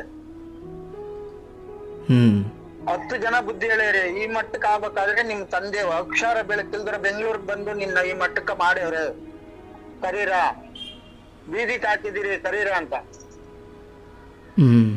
ಆದ್ರೆ ಒಬ್ರು ಬಂದು ಎಲ್ಲಿದ್ದೀಯಾ, ನೀನ್ ಸತ್ತಿದೀಯಾ ಬತ್ತಿದೀಯಾ ಅಂತ ಮಾತ್ರ ಒಬ್ರು ವಿಚಾರಣೆ ಮಾಡಿ. ನಾನು ಹೇಳೋದಿಷ್ಟೇ, ಅವ್ರು ಕರೆದ್ರು ಬಿಟ್ಟರು. ಬಹುಶಃ ನಿಮಗೊಂದು ಮಾನವೀಯತೆ ಅಥವಾ ನಿಮಗೂ ಒಂದು ಆತ್ಮಸಾಕ್ಷಿ ಅಂತ ಇದೆ, ಹೌದಲ್ವಾ? ದಯವಿಟ್ಟು ನಾನು ಹೇಳೋದು, ನೀವೇನು ಮಾಡಿದ್ದೀರೋ ಅದು ನಿಮ್ಮ ಕರ್ತವ್ಯ, ನೀವು ಮಾಡಿದ್ದೀರಾ. ನನ್ನ ಮಗಳು ಚೆನ್ನಾಗಿ ನೋಡಿಕೊಳ್ಳಿ ಅಂತ ಏನು ನೀವು ಮಾಡಿಲ್ಲ. ಆದರೆ ಇಲ್ಲಿ ಅವರವ್ರ ಬುದ್ಧಿಯನ್ನು ತೋರಿಸಿ ಆದಮೇಲೆ ಈಗ ನೀವು ಅವರು ಕರೆದ್ರು ಅಂತ ಹೋಗೋದಾಗಲಿ, ಅಥವಾ ನೀವೇ ಈಗ ನೀವು ಆ ಮನೆ ನಿಮ್ಮದು ಅಥವಾ ಅದು ಹಕ್ಕಿದೆ, ಅದು ಬೇರೆ. ಈಗ ನೀವು ಒಂದು ಕ್ಷಣ ನಿಂತ್ಕೊಂಡ್ರು ಕೂಡ ಅವ್ರನ್ನೂ ನೀವು ಬೀದಿಗೆ ತಂದು ಬಿಡ್ಬೋದು, ಹೌದಲ್ವಾ? ಯಾಕಂದರೆ ನೀವು ಅಲ್ಲಿ ಗಂಡ ಸರ್, ಅಥವಾ ಆ ಮನೆ ಯಜಮಾನ, ಅಥವಾ ನಿಮಗೂ ಒಂದು ರೀತಿಯಲ್ಲಿ ಅಲ್ಲಿ ಹಕ್ಕಿದೆ. ಈಗ ನನಗೆ ಬೇಡ ಅಂತ ಅವ್ರ ಮಾನಸಿಕ ವಿಚಾರಗಳನ್ನು, ಅವರ ಕೆಟ್ಟ ಮನಸ್ಥಿತಿಗಳನ್ನು ಅವರು ಆಚೆ ತೋರಿಸ್ಬೋದು. ಅದನ್ನು ಬಿಟ್ಟರೆ ನೀವು ಸಾಯಿರಿ, ಅಥವಾ ನಿಮ್ಮನ್ನು ಸಾಯಿಸಬೇಕು, ಅಥವಾ ನಿಮ್ಮನ್ನೇನು ನಾಶ ಮಾಡಬೇಕು ಅನ್ನೋದು ಅವ್ರ ಕೈಲಿ ಸಾಧ್ಯ ಇಲ್ಲ. ಅವ್ರು ಅಂದ್ಕೊಳ್ಬೋದಷ್ಟೇ, ಆಚೆ ಹಾಕ್ಬೋದಷ್ಟೇ. ಬಟ್ ನೀವೇನು ರೈಲಲ್ಲ, ಇದನ್ನೇನೋ ಹೋಗಿ ರೈಲಲ್ಲಿ ಸಿಕ್ಸತ್ತು ಅಥವಾ ಇನ್ನೇನೋ ಮಾಡಿಕೊಂಡ್ರು ಕೂಡ ನಿಮ್ಮ ಬೇಡ ಅಂತ ಆಚೆ ಹಾಕಿರೋರು ಆಮೇಲೆ ನಿಮಗೋಸ್ಕರ ಪಶ್ಚಾತ್ತಾಪ ಪಡ್ತಾರೆ ಅಂದರೆ ಅದು ಎಂಥ ಮೂರ್ಖತನ ಅದು. ನಿಮಗೋಸ್ಕರ ಒಂದು ಹನಿ ಕಣ್ಣೀರು ಹಾಕಿದ್ರು ಹಾಕದೇ ಇದ್ದರೂ ಅದು ನಿಮಗೆ ಗೊತ್ತಾಗೋದು ಇಲ್ಲ, ಅದು ನಿಮಗೆ ಬೇಕಾಗೂ ಇಲ್ಲ. ನಿಮ್ಮ ತಂದೆ ತಾಯಿ ನಿಮಗೂ ಒಂದು ಜನ್ಮ ಅಂತ ಕೊಟ್ಟಿರೋದು. ಆ್ಯಂಡ್ ನೀವು ಚೆನ್ನಾಗಿರಲಿ ಅಂತಲೇ ಅವರು ಚೆನ್ನಾಗಿ ಸಾಕಿರೋದು, ಹೌದಲ್ವಾ? ಹೌದು ಅವ್ರು ನಿಮ್ಮನ್ನು ಎಷ್ಟು ಹಣ ಕೊಟ್ಟರು, ಆಸ್ತಿ ಕೊಟ್ಟರು, ನನಗೆ ಅದಕ್ಕೆ ಬೇಕಿಲ್ಲ ಸರ್. ಬಟ್ ಇವತ್ತು ನೀವು ಜೀವಂತವಾಗಿದ್ದೀರಾ, ಒಂಚೂರು ಗಟ್ಟಿಮುಟ್ಟಿಯಾಗಿದ್ದೀರಾ ಅಂದರೆ ಅವರು ಬಾಲ್ಯದಲ್ಲಿ ಸಾಕಿ ಕಳಿಸಿದ್ದಾರೆ. ಹೌದು ನಿಮ್ಮ ಜೀವನವನ್ನು ಇಂಥವ್ರಿಗೋಸ್ಕರ ಬಲಿ ಕೊಡಬೇಡಿ. ಆ್ಯಂಡ್ ಇವತ್ತು ನೀವು 3 ಹೊತ್ತು ಊಟ ನೋಡಿ, ನೀವೇ ಹೇಳಿದ್ರಿ ಸರ್, ದುಡ್ದೆ ಇವತ್ತು 50,000 ದುಡ್ದೆ, 6,000 ದುಡ್ದೆ ಅಂದರೆ ಈ ದುಡಿಮೆಗಳಿದ್ದಾವಲ್ಲ, ಇವು ನಿಮಗೆ ಊಟ ಕೊಡ್ಬೋದು, ಇನ್ನೇನೋ ಕೊಡ್ಬೋದು. ಆದರೆ ಮಾನಸಿಕ ನೆಮ್ಮದಿ ಕೊಡಲಿಕ್ಕೆ ಒಂದಷ್ಟು ಕಾರಣ ಇದ್ದಾವೆ. ಅದು ನಿಮ್ಮ ಹೆಂಡತಿಯಿಂದಲೋ ನಿಮ್ಮ ಮಗಳಿಂದಲೋ, ಅವೆಲ್ಲವೂ ತಾತ್ಕಾಲಿಕ, ಶಾಶ್ವತ ಅಲ್ಲ. ಇವನ್ ನಿಮ್ಮ ಹೆಂಡತಿ ಮಕ್ಕಳು ಇವತ್ತು ಬಂದು ಬಾರಪ್ಪ ತಪ್ಪಾಯಿತು ಅಂತ ಕರ್ಕೊಂಡು ಹೋದರೂ ಕೂಡ ನಿಮ್ಮ ಮನಸ್ಸಿಗಾಗಿರೋ ಗಾಯ ಇದೆಯಲ್ಲ. ಹೌದು ಯಾಕಂದರೆ ಒಂದು ಕ್ಷಣ ನಮ್ಮನ್ನು ಮನೆಯಿಂದ ಆಚೆ ಹಾಕ್ತಾರೆ ಅಂದರೆ ಅದು ಸುಮ್ಮನೆ ಬಿದ್ದಿದ್ದ, ಸುಮ್ಮನೆ ಪ್ರಯೋಜನ ಇಲ್ಲ ಅಂತ ಹಾಕಿದ್ರೆ ಹಂಗೂ ಹಾಕಬಾರ್ದು. ಆದರೆ ಎಲ್ಲವನ್ನ ಆದಮೇಲೆ ಇನ್ನೇನು ಉಪಯೋಗ ಇಲ್ಲ ಅಂತ ಗೊತ್ತಾದ ಮೇಲೆ ಆಚೆ ಹಾಕೋದಿದೆಯಲ್ಲ, ಅದು ಮನುಷ್ಯತ್ವ ಅಲ್ಲ. ಆ್ಯಂಡ್ ಇಲ್ಲಿ ನಾನು ಇನ್ನೂ ಆಳಕ್ಕೆ ಹೋಗಿ ಯೋಚನೆ ಮಾಡಿದ್ರೆ ಮಗಳಿಗೆ ಕೊಟ್ಟಿರುವ ಸಂಸ್ಕಾರ ಎಂಥದ್ದು. ಆ್ಯಂಡ್ ಇಲ್ಲಿ ನಿಮ್ಮದು ತಪ್ಪು ಸೇರಿಕೊಳ್ಳುತ್ತೆ. ಆ್ಯಂಡ್ ಅವ್ರ ತಾಯಿ ಹಂಗೆ ಸರ್ ಹಿಂಗೆ ಅಂತ ಹೇಳ್ಬೋದು, ಬಟ್ ಒಬ್ಬ ತಂದೆಯಾಗಿಯೂ ಕೂಡ ಈ ಮಟ್ಟಿಗೆ ತನ್ನ ಮಗಳು ಅಥವಾ ನಿಮ್ಮ ಮಗಳು ಈ ಮಟ್ಟಿಗೆ ಬುದ್ಧಿ ತೋರಿಸ್ತಾ ಇದ್ದಾರೆ ಅಂದರೆ ನೀವು ಅವ್ರಿಗೆ ಶಿಕ್ಷಣ ಕೊಡಿಸಿದ್ರಿ. ಎಂಥ ಶಿಕ್ಷಣ? ಡೊನೇಷನ್ ಕೊಟ್ಟೋ ಶಿಕ್ಷಣ. ಬಟ್ ಮನೆಯಲ್ಲಿ ಕೊಡಬೇಕಾಗಿರೋ ಮೂಲ ಸಂಸ್ಕಾರ ಎಲ್ಲೋಯ್ತು ಮತ್ತೆ ಇಲ್ಲಿ? ಹೇಳಿ ಸರ್, 10 ಲಕ್ಷ ಅವ್ರ ಅಕೌಂಟ್ ದುಡ್ಡು ಹಾಕಿದ್ದೀನಿ ಸರ್. ಆ್ಯಂಡ್ ನೀವು ಕೊಟ್ಟ ಡೊನೇಷನ್ನು ಅಥವಾ ನೀವು ಕೊಡಿಸಿದ ವಿದ್ಯೆ ಏನಕ್ಕೆ ಸಮಾನ? ಅದು ಏನು ಮತ್ತೆ ಅದು? ಇದೆ ಅದ್ರ ಕಾರಣಕ್ಕ ನಾನು ಓದಿಲ್ಲ. ಅದು ಅನ್ನ ಹುಟ್ಟಿಸ್ಕೊಂಡು ತಿನ್ನೋಕೆ ಹೊರತು ಅಥವಾ ಬೇಕು ಬೇಡಗಳನ್ನು ಹುಟ್ಟಿಸ್ಕೊಳ್ಳೋಕೆ ನೀವು ಶಿಕ್ಷಣ ಕೊಟ್ಟಿದ್ದೀರೋ ಹೊರತು ಆ ಹೆಣ್ಣು ಕಡೆಯವರೆಗೂ ಓದ ಮನೆಗೂ ಬೆಳಗೋ ಶಿಕ್ಷಣವನ್ನು ನೀವು ಕೊಟ್ಟೇ ಇಲ್ಲ. ಆ್ಯಂಡ್ ಇಂಥವರಿಂದ ಯಾವ ಮನೆಯೂ ಬೆಳಗೋದಿಲ್ಲ, ಯಾವ ಮನೆಯೂ ಉದ್ಧಾರ ಆಗುವುದಿಲ್ಲ. ಆ್ಯಂಡ್ ಇವತ್ತು ನಾನೇನೋ ಅವ್ರಿಗೆ ಶಾಪ ಆಗ್ತಿಲ್ಲ, ಬಟ್ ಇಂಥ ಮನಸ್ಥಿತಿಯವರಿಗೆ ಅವಶ್ಯವಾಗಿ ಶಿಕ್ಷೆ ಆಗಲೇಬೇಕು, ಅದಾಗುತ್ತೆ. ಆದರೆ ನಿಮ್ಮ ಬಗ್ಗೆ ನನಗೆ ಖಂಡಿತ ಕನಿಕಾರ ಇಲ್ಲ ಸರ್, ನಿಮ್ಮ ಬಗ್ಗೆ ಹೆಮ್ಮೆ ಇದೆ. ಯಾಕಂದರೆ ಅವರ ಆಚೆ ನನ್ನ ಮಗಳು 1 ಲಕ್ಷ ಬಿಸಾಕ್ತೀನಿ ಹೋಗು ಅಂತ ಹೇಳಿದ ತಕ್ಷಣ ನೀವು ಆಚೆ ಬಂದ್ರಿ ಅಂದರೆ, ಯಾಕಂದರೆ ನಾನು ಹೋಗಲ್ಲ, ಅದೇನು ಮಾಡ್ಕೊಳ್ತೀರೋ ಮಾಡ್ಕೊಳ್ಳಿ ಅಂತ ನೀವು ಇರ್ಬೋದಿತ್ತು. ಬಟ್ ನಿಮಗೂ ಒಂದು ಆತ್ಮಸಾಕ್ಷಿ ಇದೆ, ನಿಮಗೂ ಒಂದು ಬೆಲೆ ಇದೆ. ಮಗಳೇ ಹಿಂಗೆ ಅಂದಮೇಲೆ ಇನ್ನೇನು ಜೀವನ ಅಂತ ಹೋಗಿ ಸಾಯಬಾರ್ದಿತ್ತು, ಅಥವಾ ಅಂಥದ್ದೇನೋ ಪ್ರಯತ್ನವನ್ನು ನೀವು ಮಾಡಬಾರ್ದು ಇತ್ತು. ಬಟ್ ಗೊತ್ತಿಲ್ಲ, ಇವತ್ತು ಅದೃಷ್ಟವಶಾತ್ ಬದುಕಿದ್ದೀರಾ. ಆ್ಯಂಡ್ ನಿಮ್ಮ ಜೊತೆನೇ, ಯಾಕಂದರೆ ಈ 3 ದಿನ ಊಟ ಇಲ್ಲದಾಗ ಬಹುಶಃ ನಿಮ್ಮಂತೆ ಒಂದು 4 ಜನ ಇದ್ದಾರೆ. ಇವತ್ತು ನಿಮ್ಮ ಹತ್ರ 60,000 ಇರ್ಬೋದು, ಅಥವಾ ಇನ್ನೂ ದುಡ್ಡು ದುಡಿಬೋದು. ಯಾಕಂದರೆ ನಿಮ್ಮ ಹತ್ರ ಕಸಬಿದೆ ಸರ್, ನಿಮ್ಮ ಕೈಲಿ ಕಸಬಿದೆ, ಕೆಲಸ ಇದೆ, ನೀವು ದುಡಿತೀರಾ, ನೀವು ತಿಂತೀರಾ. ಏನವ್ರು ಆಚೆ ಹಾಕಿದ್ರು ಅಂತ ಹೋಗಿ ಸಾಯೋ ನಿರ್ಧಾರ ಆ ಭಾವೋದ್ವೇಗದಲ್ಲಿ ಏನೋ ಮಾಡಿದ್ರಿ. ಬಟ್ ಮತ್ತೆ ಅಂಥ ದಡ್ಡತನ ಮಾಡಬೇಡಿ ಸರ್. ಇವನ್ ಸಾಯೋದು ಅಷ್ಟು ಈಸಿ ಅಲ್ಲ. ನಾನು ಹೇಳಿನಲ್ಲ ಸರ್, ನಿಮ್ಮ ಚಾನಲ್ ನೋಡಿದ ತಕ್ಷಣ ನಾನು ಕೂಲ್ ಆದ್ನಿ. ಇನ್ನು ಯಾರ ಕೈಗೆ ಸಿಕ್ಕುಡ್ದು ನನ್ನ ಬಾಡಿ ಇರ್ಕುಡ್ದು ಅಂತ ಹೋಗಿದ್ದೆ. ಅದು ಕಾರಣಾಂತರ ನನ್ನ ಪೂರ್ವ ಪುಣ್ಯನೋ ನಾನು ನಿಮ್ಮ ಚಾನಲ್ ಆನ್ ಮಾಡ್ಬೇಕು. ಗೊತ್ತಿಲ್ಲ ಸರ್, ಕಾರಣ ಏನಿದೆಯೋ, ಭಗವಂತನ ಇಚ್ಛೆ ಏನಿದೆಯೋ ಗೊತ್ತಿಲ್ಲ. ಹುಟ್ಟಿರೋದು ಬರೀ 2 ಹೆಣ್ಣು ಮಕ್ಕಳಕ 80,000 ದುಡ್ಡು ಕೊಟ್ಟಿದ್ದೀನಿ ನಾನು. ನಮ್ಮ ಚಿಕ್ಕಮ್ಮನ ಮಕ್ಕಳು, ಸದ್ಯ ಚಿಕ್ಕಮ್ಮನ ಮಕ್ಕಳು. ಒಬ್ಬ ಎಮ್ಮನಗ ಗಂಡ ಇಲ್ಲ, ಮಕ್ಕಳಿಲ್ಲ, ಎಲ್ಲ ತೀರಿದ್ರು. ಆ ಎಮ್ಮನಕ 60,000 ಕೊಟ್ಟಿದ್ದೀನಿ, ಇನ್ನೊಬ್ಬ ಎಮ್ಮನಕ 20,000 ಕೊಟ್ಟಿದ್ದೀನಿ. ಆ ಹೆಣ್ಣು ಮಕ್ಕಳಿಗೆ ಯಾಕೆ ಹೆಲ್ಪ್ ಮಾಡಿದೆ? ಇಲ್ಲಿ ಹುಟ್ಟಿರೋದು ಅವ್ರಿಗೆ ಯಾಕೆ ಹೆಲ್ಪ್ ಮಾಡಿದೆ? ನಮ್ಗೇನ್ ಕೊಟ್ಟವ್ರ ಅವರು? ನೀನ್ ಯಾಕೆ ಹೆಲ್ಪ್ ಮಾಡಿದೆ?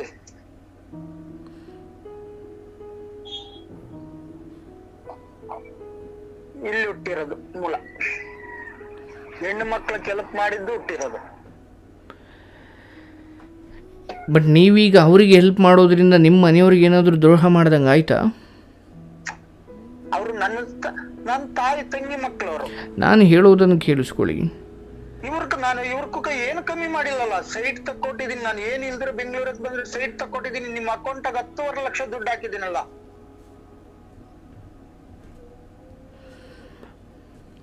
10.5 ಲಕ್ಷ ದುಡ್ಡಿದೆ ಕ್ಯಾಶ್. ನಿಮ್ಗೆ ಏನಾದ್ರು ಕಮ್ಮಿ ಮಾಡಿದ್ರೆ ನಾವು ಮಾತಾಡ್ಬೋದು. ನೀನ್ ಏನ್ ಬೇಕಾದ್ರೂ ಮಾತಾಡ್ಬೋದು, ನಾನು ಕೇಳ್ಬೋದು. ಸತ್ಯ ಏನಂದರೆ ನೀವು ಸಂಸಾರವನ್ನು ಸಂಸಾರದ ಥರ ತಗೊಂಡೇ ಇಲ್ಲ, ಮತ್ತು ನೀವು ಯಾವ 10 ಲಕ್ಷವನ್ನು ಪದೇ ಪದೇ ಹೇಳ್ತಿದ್ದೀರೋ ಅದೇ ಧೈರ್ಯ ನಿಮ್ಮನ್ನು ಆಚೆ ಹಾಕ್ಲಿಕ್ಕೆ ಅವ್ರಿಗೊಂದು ಬಹಳ ದೊಡ್ಡ ಅಸ್ತ್ರ. ಆ್ಯಂಡ್ ನೀವು ನಿಜವಾಗಲೂ ಬೇಜಾರು ಮಾಡಿಕೊಳ್ಬೇಡಿ, ಒಂದು ಸಂಸಾರವನ್ನು ನೀವು ಸರಿಯಾಗಿ ಅಲ್ಲಿ ನಡೆಸೇ ಇಲ್ಲ.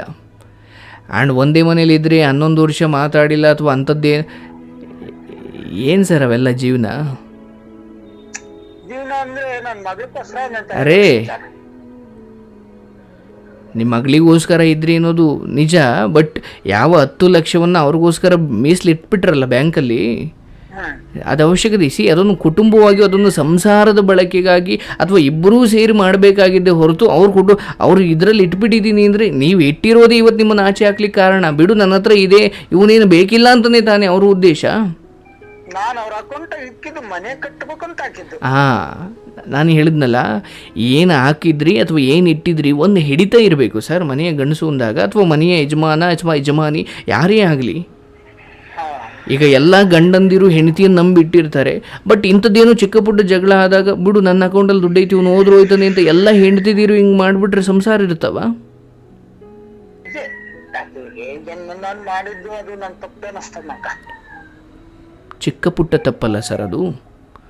ಆ್ಯಂಡ್ ನಾನು ಈ ಸಮಯದಲ್ಲಿ ಹೇಳ್ತೀನಲ್ಲ, ನೀವು ಮನೆ ಕಟ್ಟುವ ಉದ್ದೇಶದಿಂದನೋ ಅಥವಾ ಮನೆಯ ಸಂಸಾರದ ದೃಷ್ಟಿಯಿಂದನೂ ಕೂಡಿಟ್ರಿ ನಿಜ, ಆದರೆ ಅದನ್ನು ನೋಡುವ ಅಥವಾ ನೀವು ಹೇಗೆ ಅದನ್ನು ಮನೆಗೆ ಅಂದ್ಕೊಂಡಿದ್ದೀರೋ ಅವು ನಿನ್ನ ಹೆಂಡತಿನೂ ಕೂಡ ಅದನ್ನು ಮನೆಗೆ ಅಂತ ಅಂದ್ಕೊಂಡಿದ್ರೆ ಅಲ್ಲಿ ಸಮಸ್ಯೆನೇ ಇರ್ತಿರ್ಲಿಲ್ಲ. ಬಟ್ ನಿಮ್ಮನ್ನು ಆಚೆಗೊಳಿಸುವಷ್ಟು ದೊಡ್ಡ ಮಾತಾಡಲಿಕ್ಕೆ ಧೈರ್ಯ ಕೊಟ್ಟಿದ್ದೇನು ಗೊತ್ತೇನು? ನೀವು ಕೂಡಿಟ್ಟ ಅದೇ ಹಣ.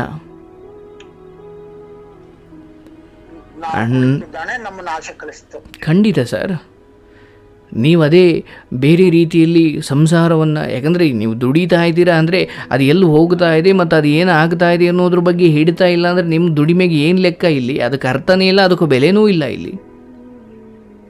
ನೀವು ದುಡಿತಾ ಇದ್ದೀರಾ, ಮಗಳಿಗೆ ಓದಿಸ್ತಾ ಇದ್ದೀರಾ, ಹೆಂಡತಿ ಜೊತೆ ಮಾತಾಡಿಲ್ಲ ಅಥವಾ ಮಾತಾಡಲ್ಲ ಅಂಥದ್ದೇನೋ ಮನಸ್ತಾಪ ಇದೆ ಅಂದುಕೊಂಡು ನೀವು ಈ ವಿಚಾರವನ್ನು ಅಥವಾ ಹಣದ ವಿಚಾರದಲ್ಲಿ ಲೂಸ್ ಬಿಟ್ಟು ಅಥವಾ ಮತ್ತೇನೋ ನಿರ್ಲಕ್ಷ್ಯ ವಹಿಸಿದ್ರೆ ಇಂಥವೆಲ್ಲ ನಡೆಯುತ್ತೆ. ಇಲ್ಲಿ ಹೆಂಡತಿ ಮೇಲಲ್ಲ ಅಥವಾ ಗಂಡ ಮೇಲಲ್ಲ, ವಿಷಯ ಇರೋದು ಯಾರು ಗೆಲ್ಲಬೇಕು ಅನ್ನೋದಲ್ಲ, ಇಬ್ಬರೂ ಸೋತು ಅಥವಾ ಇಬ್ಬರೂ ಗೆದ್ದು ಸಂಸಾರವನ್ನು ಗೆಲ್ಲಿಸಬೇಕು. ಬಟ್ ಈ ಸಮಯದಲ್ಲಿ ಅದು ಮಾತಾಡಿ ಪ್ರಯೋಜನ ಇಲ್ಲ. ಆದರೆ ನಾನು ಹೇಳುವಂಥದ್ದು, ಬಹುಶಃ ನೀವು ಸಂಸಾರವನ್ನು ಹೇಗೆ ಹಿಡಿತದಲ್ಲಿ ಅಥವಾ ಎಷ್ಟು ಹಿತಮಿತವಾಗಿ ನಡೆಸಬೇಕು ಹಂಗೆ ಮಾಡಿಲ್ಲ ಅಂತ ನನಗನ್ಸುತ್ತೆ. ಯಾಕಂದರೆ ತಾಯಿ ಮಗಳು ಈ ಹಂತಕ್ಕೆ ಮಾತಾಡ್ತಾರೆ, ಜಗಳಗಳು ಮನಸ್ತಾಪಗಳು ಬರ್ತವೆ ಹೋಗ್ತವೆ, ಅಲ್ಲಿ ಸರಿ ಹೋಗ್ತವೆ, ಬಟ್ ಆಚೆ ಹಾಕುವಷ್ಟು ಮಾತಾಡ್ತಾರೆ ಅಂದರೆ ಅಲ್ಲಿ ಹಣ ಬೆಳೆದಿದೆ ಅಥವಾ ಧನ ಬೆಳೆದಿದೆ, ಸಂಪತ್ತು ಬೆಳೆದಿದೆ, ಸಂಸ್ಕಾರ ಬೆಳೆದಿಲ್ಲ. ಇವತ್ತು ಒಬ್ಬ ಗುಡಿಸ್ಲಲ್ಲಿ ಬದುಕೋ ಚಿಕ್ಕ ಮಕ್ಕಳಿಂದ ಹಿಡಿದು ಅಥವಾ ಗುಡಿಸ್ಲಲ್ಲಿ ಬದುಕೋ ಈ ಬೀದಿ ಸೈಡ್ ಕೆಲಸ ಮಾಡೋ ವ್ಯಾಪಾರಿಗಳಲ್ಲೂ ಗುಡಿಸಲ್ಲಿ ಮೆಟ್ರೋ ಸ್ಟೇಷನ್ ಅಡೆ ಬದುಕ್ತಾರಲ್ಲ ಸರ್, ಅವ್ರ ಮಕ್ಕಳುಗಳು ತಂದೆ ತಾಯಿನ ಹಿಂಗೆ ಬೀದಿಲಿ ಹೋಗು ಅಂತ ಹೇಳಲ್ಲ ಸರ್. ನಿಮ್ಮ ಥರ ಅವರು ದೊಡ್ಡ ಕಾಲೇಜಲ್ಲಿ ಓದಿಸಿಲ್ಲ ಮಕ್ಕಳನ್ನ, ಅಥವಾ ನಿಮ್ಮ ಥರ 10 ಲಕ್ಷ ಕೂಡಿಟ್ಟಿಲ್ಲ, ಆದರೂ ಜಗಳ ಬಂದರೆ ಅಲ್ಲಲ್ಲೇ ಸರಿ ಮಾಡ್ಕೊಳ್ತಾರೆ. ಯಾಕಂದರೆ ಏನೋ ಹಣ ಇರೋದು ನಿಮ್ಮ ಸಂಸಾರ ಒಡೆಯೋದಕ್ಕೆ ಕಾರಣ ಆಯಿತು, ಅವ್ರ ಜೀವನದಲ್ಲಿ ಹಣ ಇಲ್ಲದೆ ಇರೋದೇ ಸಂಸಾರ ಒಂದಾಗಿರ್ಲಿಕ್ಕೆ ಕಾರಣ. ಯಾಕಂದರೆ ಸಂಸಾರದ ಉಳಿವಿಗೆ ಒಗ್ಗಟ್ಟು ಮುಖ್ಯ. ಈ ರೀತಿ ಹಣ ಇದೆ ಅಂತ ನೀನು ಆಚೆ ಹೋಗು ಅನ್ನೋದು, ಅಥವಾ ಕೆಲಸ ಸಿಕ್ಕಿದೆ ಅಂದ್ಕೊಂಡು ಅಪ್ಪ ನಿಂಗೆ 1 ಲಕ್ಷ ಕೊಡ್ತೀನಿ ಮನೆ ಖಾಲಿ ಮಾಡು ಅನ್ನೋದು. ಡೈರೆಕ್ಟ್ ಹೇಳಿದ್ರು ಸರ್, ಜಗಳ ಮಾತುಕತೆ, ಹೆಣ್ಮಕ್ಳು ತಂದು ದುಡ್ಡು ಹೊಡಿಸ್ಕೊಡು ಅಂದ್ರು, ಅದಾಗಲ್ಲ ಅಂದೆ. ಅವಾಗ ಏನಂದ್ರು, ಹಂಗೆ ಮಾತು ಬೇರೆದನ್ನು 1 ಲಕ್ಷ ದುಡ್ಡೆತ್ತು ಬಿಸಾಕಮ್ಮ, ಹೋಗ್ಲಿ ಆಸೆ ಮನೆ ನಿಂದ ಆಸೆ ಅಂತ ಹೇಳಿದ್ಲು ಮಗಳು. ಅದು ಬಿಸಾಕಮ್ಮ ಅಂತ ಹೇಳಿದ್ವಿ. ಇರಲಿ, ಆದರೆ ನಾನು ಈ ಸಮಯದಲ್ಲಿ ಹೇಳೋದು, ಆ ಎಲ್ಲವನ್ನು ಮರ್ತು ಬಿಡಿ. ಈಗ ನಾನು ಇಷ್ಟೊತ್ತು ಯಾಕೆ ಹೇಳಿದೆ ಅಂದರೆ, ಅಟ್ಲೀಸ್ಟ್ ನಿಮ್ಮ ಜೀವನದ ಕೊನೆಯ ಕ್ಷಣಗಳಲ್ಲಾದರೂ ನಾನು ಮಾಡಿದ ತಪ್ಪನ್ನು, ಯಾಕಂದರೆ ನಿಮಗೆ ಅವರಿಂದ ಏನು ಮೋಸ ಆಯಿತು ಅನ್ನೋದಕ್ಕಿಂತ ನಾನು ಹೇಗೆ ನಡ್ಕೊಳ್ಬೇಕಿತ್ತು ಅನ್ನೋ ಒಂದು ಪರಾಮರ್ಶೆ ಈ ಸಮಯದಲ್ಲಿ ನಡೀದೇ ಹೋದರೆ ನಿಮ್ಮ ಜೀವನವೇ ಅತೃಪ್ತವಾಗಿಬಿಡುತ್ತೆ. ಈಗ ನೀವು ಇಷ್ಟು ಮಾತಾಡಿದ್ರಿಂದ ಎಲ್ಲವೂ ಸರಿ ಹೋಗುತ್ತೆ ಅಂತ ಅಲ್ಲ, ಅಂದರೆ ನಿಮ್ಮ ಜೀವನದ ನೆಮ್ಮದಿಗೆ ಒಂದಷ್ಟು ಸತ್ಯಗಳು ಗೊತ್ತಿಲ್ಲದೆ ಇದ್ದಿದ್ದು ಕಾರಣ ಆಯಿತು. ನಿಮಗೆ ಸತ್ಯಗಳು ಗೊತ್ತಿದ್ದಿದ್ರೆ ನೀವು ಎಚ್ಚರಿಕೆಯಿಂದ ಇರ್ತಾ ಇದ್ರಿ, ಹೌದಲ್ವಾ? ಮನುಷ್ಯ ಹೆಚ್ಚು ಹೆಚ್ಚು ಹೆಚ್ಚು ಹಣ ಸಂಪಾದಿಸಿದಷ್ಟು ಅಥವಾ ಹೆಚ್ಚು ಹೆಚ್ಚು ಇನ್ಯಾರನ್ನು ಅಥವಾ ನನ್ನ ಸಂಸಾರವನ್ನು ಚೆನ್ನಾಗಿಡುತ್ತೀನಿ ಅನ್ನೋದು ನಿಜ. ಬಟ್ ಆ ಮೋಹ ಹೆಚ್ಚಾಗ್ಬಿಟ್ರೆ ಅವನು ಸತ್ಯದಿಂದ ದೂರ ಆಗುತ್ತಾನೆ. ಹೌದು ಯಾವಾಗ ಸತ್ಯದಿಂದ ದೂರ ಆಗ್ತಿರೋ ಅಲ್ಲಿ ಒಳಗಡೆ ಏನು ನಡೀತಾ ಇದೆ ಅಂತ ಸತ್ಯ ನಿಮಗೆ ಗೊತ್ತಾಗೋದಿಲ್ಲ. ನಿಮ್ಮ ಮೇಲ್ನೋಟಕ್ಕೆ ನಿಮ್ಮ ಪರ ಇದೆ ಅಂತ ಅನಿಸಿದ್ರು ಒಳಗಡೆ ಅದು ಇರೋದಿಲ್ಲ. ಹೌದು ನಿಜವಾದ ಸತ್ಯಗಳು ದುಡಿಯೋ ಸಮಯದಲ್ಲಿ ನಿಮಗೆ ಗೊತ್ತಿದ್ದಿದ್ರೆ, ಈಗ GST ನಿಂತೋಯ್ತು, ಸಂಬಳ ನಿಂತೋಯ್ತು, ಅದೆಲ್ಲ ನೆಪ ಮಾತ್ರ ಸರ್. ನಿಜವಾಗ್ಲೂ ಪ್ರೀತಿ ಉಳ್ಳವರಾಗಿದ್ದರೆ ಇಷ್ಟು ದಿನ ತಂದು ಕೊಟ್ಟಿದ್ದೀರಾ, ಈಗೇನು ಇಡೀ ಭೂಮಿನೇ ಅಥವಾ ಇಡೀ ಕೋಟ್ಯಾಂತರ ಜನರೇ ಈ ಕರೋನಾ ಸಮಯದಲ್ಲಿ ಅನುಭವಿಸ್ತಾ ಇದ್ದಾರೆ, ನಮ್ಮದೇನು ಹೊಸದಲ್ಲ ಬಿಡು, ಎಲ್ಲ ಸರಿ ಹೋಗುತ್ತೆ ಅಂತ ಬುದ್ಧಿ ಹೇಳಿಕೊಂಡು ನಿಮ್ಮ ಮಗಳೇ ನಿಮ್ಮ ಜೊತೆ ಇರ್ತಾ ಇದ್ರು ಅಥವಾ ಎಲ್ಲವೂ ಅವರವ್ರು ಮಾತಾಡ್ಕೊಂಡು ಸರಿ ಮಾಡ್ಕೊಳ್ತಾ ಇದ್ರು. ಬಟ್ ಇಲ್ಲೇನೋ ಇನ್ಕಮ್ ನಿಂತ ತಕ್ಷಣ ಪ್ರೀತಿನೂ ನಿಂತು ಹೋಗುತ್ತೆ ಅನ್ನೋದಾದರೆ ಆ ಪ್ರೀತಿ ಅಲ್ಲ, ಅದೊಂದು ವ್ಯವಹಾರ. ನಿಮ್ಮ ಮನೆಯಲ್ಲಿ ಸಂಸಾರದ ರೂಪದಲ್ಲಿ ಒಂದು ವ್ಯವಹಾರ ಇತ್ತೇ ಹೊರತು ಅಲ್ಲಿ ಬಾಂಧವ್ಯಗಳಿರಲಿಲ್ಲ. ಹೌದು ಸರ್, ಅದು ಕರೆಕ್ಟ್ ಆಗಿ ಹೇಳಿದೆ. ಅವತ್ತು ನಿಂಕ ಅದೇ ಇದ್ದಿದ್ದು.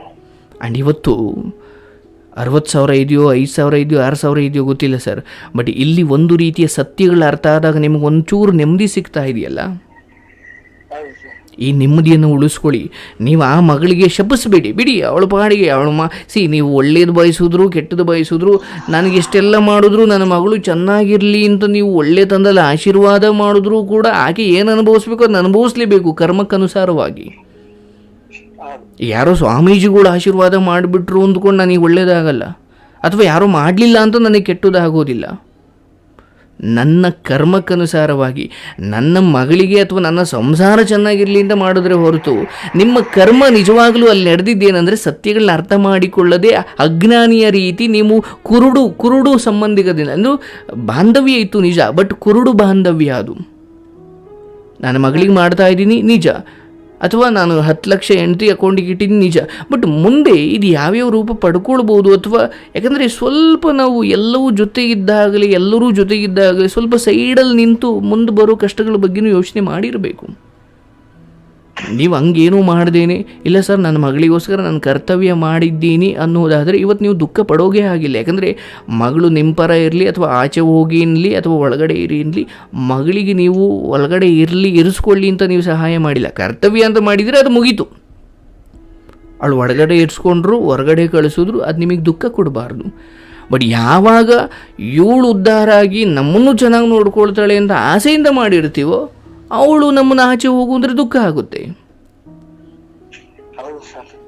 ನಾನು ಹೇಳೋದಿಷ್ಟೇ, ಎಲ್ಲ ಅವಳ ಅಕೌಂಟ್ ಅವಳಕ್ಕೆ ಕರೆಂಟ್ ಅಕೌಂಟ್ ಮಾಡಿಸಿ ಎಲ್ಲ ಅವಳು ಬ್ಯಾಂಕ್ ಆಗೆಲ್ಲ ಮ್ಯಾನೇಜರ್ ಎಲ್ಲಾರ್ದಾಗೂ ಪರಿಚಯ ಮಾಡಿಸಿ, ನಾನು ಬ್ಯಾಂಕ್ ಆಗ ಅಷ್ಟು ಕ್ಲೋಸ್ ಅವ್ರೆ ನನಗೆ, ಎಲ್ಲಾರು ಇದು ಮಾಡಿಸಿ ಅವ್ರ ಅಕೌಂಟ್ ಆಗ ದುಡ್ಡೆಲ್ಲ ಅವಳ ಅಕೌಂಟ್ ವರ್ಗಾವಣೆ ಮಾಡಿಸಿ ಇವತ್ತು ಎಲ್ಲ ಇದಾಗೋದನ್ನ ನನ್ನ ಒಂದು ಚುಪ್ಲಿಕ್ಕಿನ್ನ ಕಡೆಯಾಗ ನೋಡಿಬಿಟ್ರು. ಸರ್ ನಾನು ಹೇಳೋದು ಕಡೆಯದಾಗ ನಾನು ನಿಮಗೆ ಬಹಳ ಪ್ರೀತಿಯಿಂದ ಹೇಳ್ತೀನಿ, ಒಂದು ಜೀವ ಒಂದು ಪುನರ್ಜನ್ಮ ಸಿಕ್ಕಿದೆ.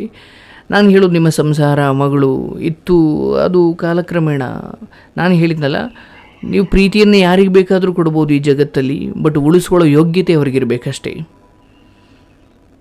ನೀವು ಇಡೀ ಪ್ರೀತಿಯನ್ನು ಯಾವುದೋ ಕೃತಜ್ಞತೆ ಇಲ್ಲದವರಿಗೆ ಕೊಟ್ಕೊಂಡು ಕೂತ್ಕೊಂಡ್ರೆ ಮುಂದೊಂದು ದಿವಸ ಅಳಬೇಕಾಗುತ್ತೆ ಅಷ್ಟೇ. ಆದರೆ ನಾನು ಹೇಳೋದು ಇವತ್ತು ಅವರ ಅಕೌಂಟಲ್ಲಿ ಹಣ ಇರ್ಬೋದು, ಬಟ್ ನಿಮ್ಮ ಅಕೌಂಟಲ್ಲಿ ಒಂದು ಪುನರ್ಜನ್ಮದ ಖಾತೆಯೇ ತೆರ್ಕೊಂಡಿದೆ. ಈಗ ನಿಮಗೆ 5,000 ಇದೆಯೋ, 10,000 ಇದೆಯೋ, 5 ಲಕ್ಷ ಇದೆಯೋ, 10 ಲಕ್ಷ ಇದೆಯೋ, ಇವತ್ತಾದರೂ ಅರ್ಥ ಮಾಡ್ಕೊಳ್ಳಿ, ನಿಮ್ಮ ಹತ್ರ ಇರೋ ಹಣದ ಮೇಲೆ ಸಂಬಂಧಗಳನ್ನು ಯಾರು ಅಳಿತಾರೆ ಅವರು ಸಹವಾಸ ಮಾಡಬೇಡಿ. ಇವತ್ತಾದರೂ ಅರ್ಥ ಮಾಡ್ಕೊಳ್ಳಿ, ಜೀವನ ಇನ್ನೂ ಮುಗುದಿಲ್ಲ ಸರ್. ಇನ್ನೂ 70-80 ವಯಸ್ಸಲ್ಲಿರೋ ಮುದುಕದಿರು ಕೂಡ ನಾಳೆ ಬದುಕಬೇಕು ಅಂತ ಇದ್ದು, ಅದು ಬದುಕಿನ ಪ್ರೀತಿ ಸರ್. ಅದು ನಾನು ಹೇಳೋದು ಅವರು ಬ್ಯಾಂಕ್ ಅಕೌಂಟಲ್ಲಿ ಏನಿದೆ ಅಥವಾ ನಿಮ್ಮ ಹತ್ರ ಕಾರ್ ಇದೆ, ಬಂಗ್ಲೆ ಇದೆ ಎಂದುಕೊಂಡು ಬಂದವರನ್ನು ಸ್ವಲ್ಪ ದೂರನೇ ಇಡಿ.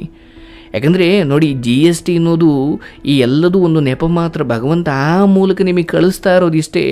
ಎಲ್ಲವೂ ಹಣ ಬಂದಾಗ ಜನ ಹೆಂಗಿರ್ತಾರೆ, ಒಂಚೂರು GST ಅನ್ನೋ ಕಾರಣ ಮಾತ್ರದಿಂದ ಒಂಚೂರು ನಿಂತು ಹೋದಾಗ ಜನ ವರ್ತನೆ ಹೆಂಗೆ ಮಾಡ್ತಾರೆ ಇದನ್ನು ತಿಳಿಸ್ಬೇಕಿತ್ತು, ಅದಕ್ಕೆ ಬಂದಿದೆ.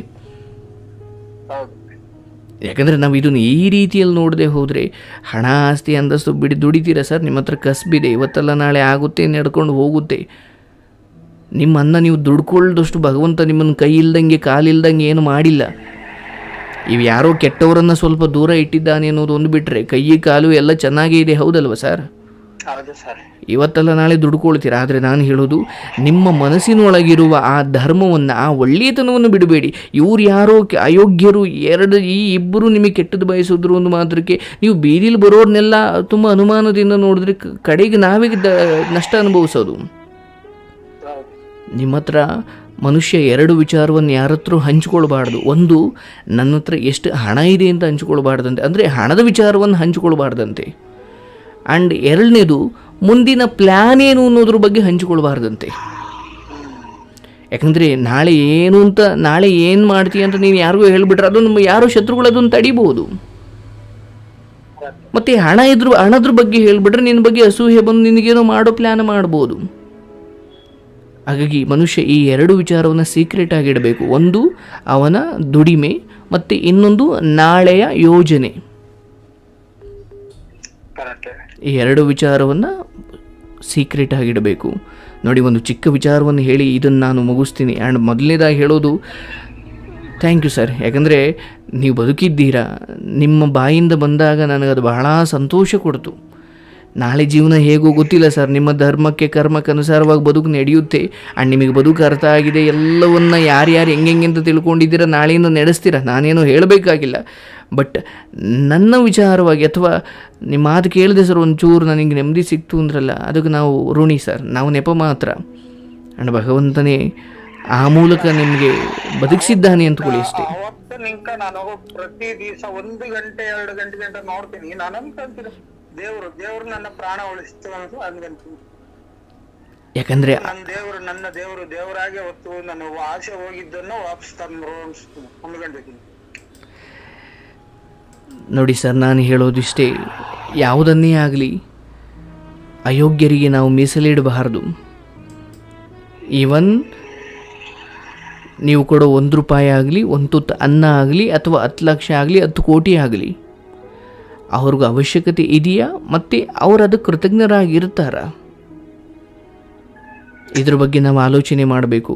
ಆ್ಯಂಡ್ ನೋಡಿ, ಒಮ್ಮೆ ನಿಮ್ಮೊಳಗಿನ ಒಳ್ಳೆತನ ಅಥವಾ ನಿಮ್ಮೊಳಗಿನ ಸದ್ಬುದ್ಧಿ, ಆಚಾರ ವಿಚಾರಗಳು ಎಲ್ಲವೂ ಸರಿ ಇತ್ತು, ಆದರೆ ಅದನ್ನು ಸರಿಯಾದ ಜಾಗದಲ್ಲಿರಲಿಲ್ಲ ಅನ್ನೋದು ಪ್ರಾಬ್ಲಮ್. ಏಕೆಂದರೆ ಇದೇ ಗುಣ, ಇದೇ ಒಳ್ಳೆತನವನ್ನು ನೀವು ಯಾರಿಗೂ ಒಳ್ಳೆಯವರಿಗೆ ಕೊಟ್ಟಿದ್ರೆ ಅಥವಾ ಯಾರೋ ಅದನ್ನು ನೆನಪಿಟ್ಕೊಳ್ಳೋರಿಗೆ ಕೊಟ್ಟಿದ್ರೆ ಇವತ್ತು ನಿಮಗೋಸ್ಕರ ಅವರು ಪ್ರಾಣ ಕೊಡ್ತಾ ಇದ್ರು ಸರ್. ನಾನು ಹೇಳಿದ್ನಲ್ಲ, ನಿಮ್ಮ ಹತ್ರ ಏನು ಒಳ್ಳೆತನ ಇದೆ ಅನ್ನೋದಕ್ಕಿಂತ ನೀವು ಎಂಥವ್ರು ಸುತ್ತಮುತ್ತ ಇದ್ದೀರಾ ಅನ್ನೋದು ಬಹಳ ಮುಖ್ಯ. ನಾನು ಶ್ರೀರಾಮಚಂದ್ರ ಗುಣದಲ್ಲಿ ಎಂದುಕೊಂಡು ನಾನು ರಾವಣರ ಸಹವಾಸ ಮಾಡಿದ್ರೆ ನನ್ನ ಶ್ರೀರಾಮಚಂದ್ರನ ಗುಣಕ್ಕಲ್ಲಿ ಏನು ಅರ್ಥ? ಅಲ್ಲಿ ಬೆಲೆನೇ ಇಲ್ಲ. ಹಾಗಾಗಿ ನಮ್ಮಲ್ಲಿರೋ ಗುಣಗಳು, ನಮ್ಮಲ್ಲಿರುವ ಧರ್ಮ, ಅದಕ್ಕೊಂದು ಬೆಲೆ ಸಿಗಬೇಕಂದ್ರೆ ನಾವು ಅಂಥ ಜಾಗದಲ್ಲಿ ಇರಬೇಕು. ಈಗ ಆಚಾರ ಅಂಗಡಿಗೆ ಹೋಗ್ಬಿಟ್ಟು ನನಗೆ ಸ್ವೀಟ್ ಬೇಕು ಅಂದರೆ ಸಿಗಲ್ಲ. ಯಾಕಂದರೆ ಆಚಾರಿ ಅಂಗಡಿಲಿ ಸಿಗೋದೆಲ್ಲ ಚಿನ್ನ ಬೆಳ್ಳಿ, ಅಂದರೆ ಧರಿಸೋದು ಸಿಗುತ್ತೆ, ಒಳಗಡೆ ಅಂದರೆ ತಿನ್ನೋದು ಸಿಗಲ್ಲ, ಹೌದಲ್ವಾ?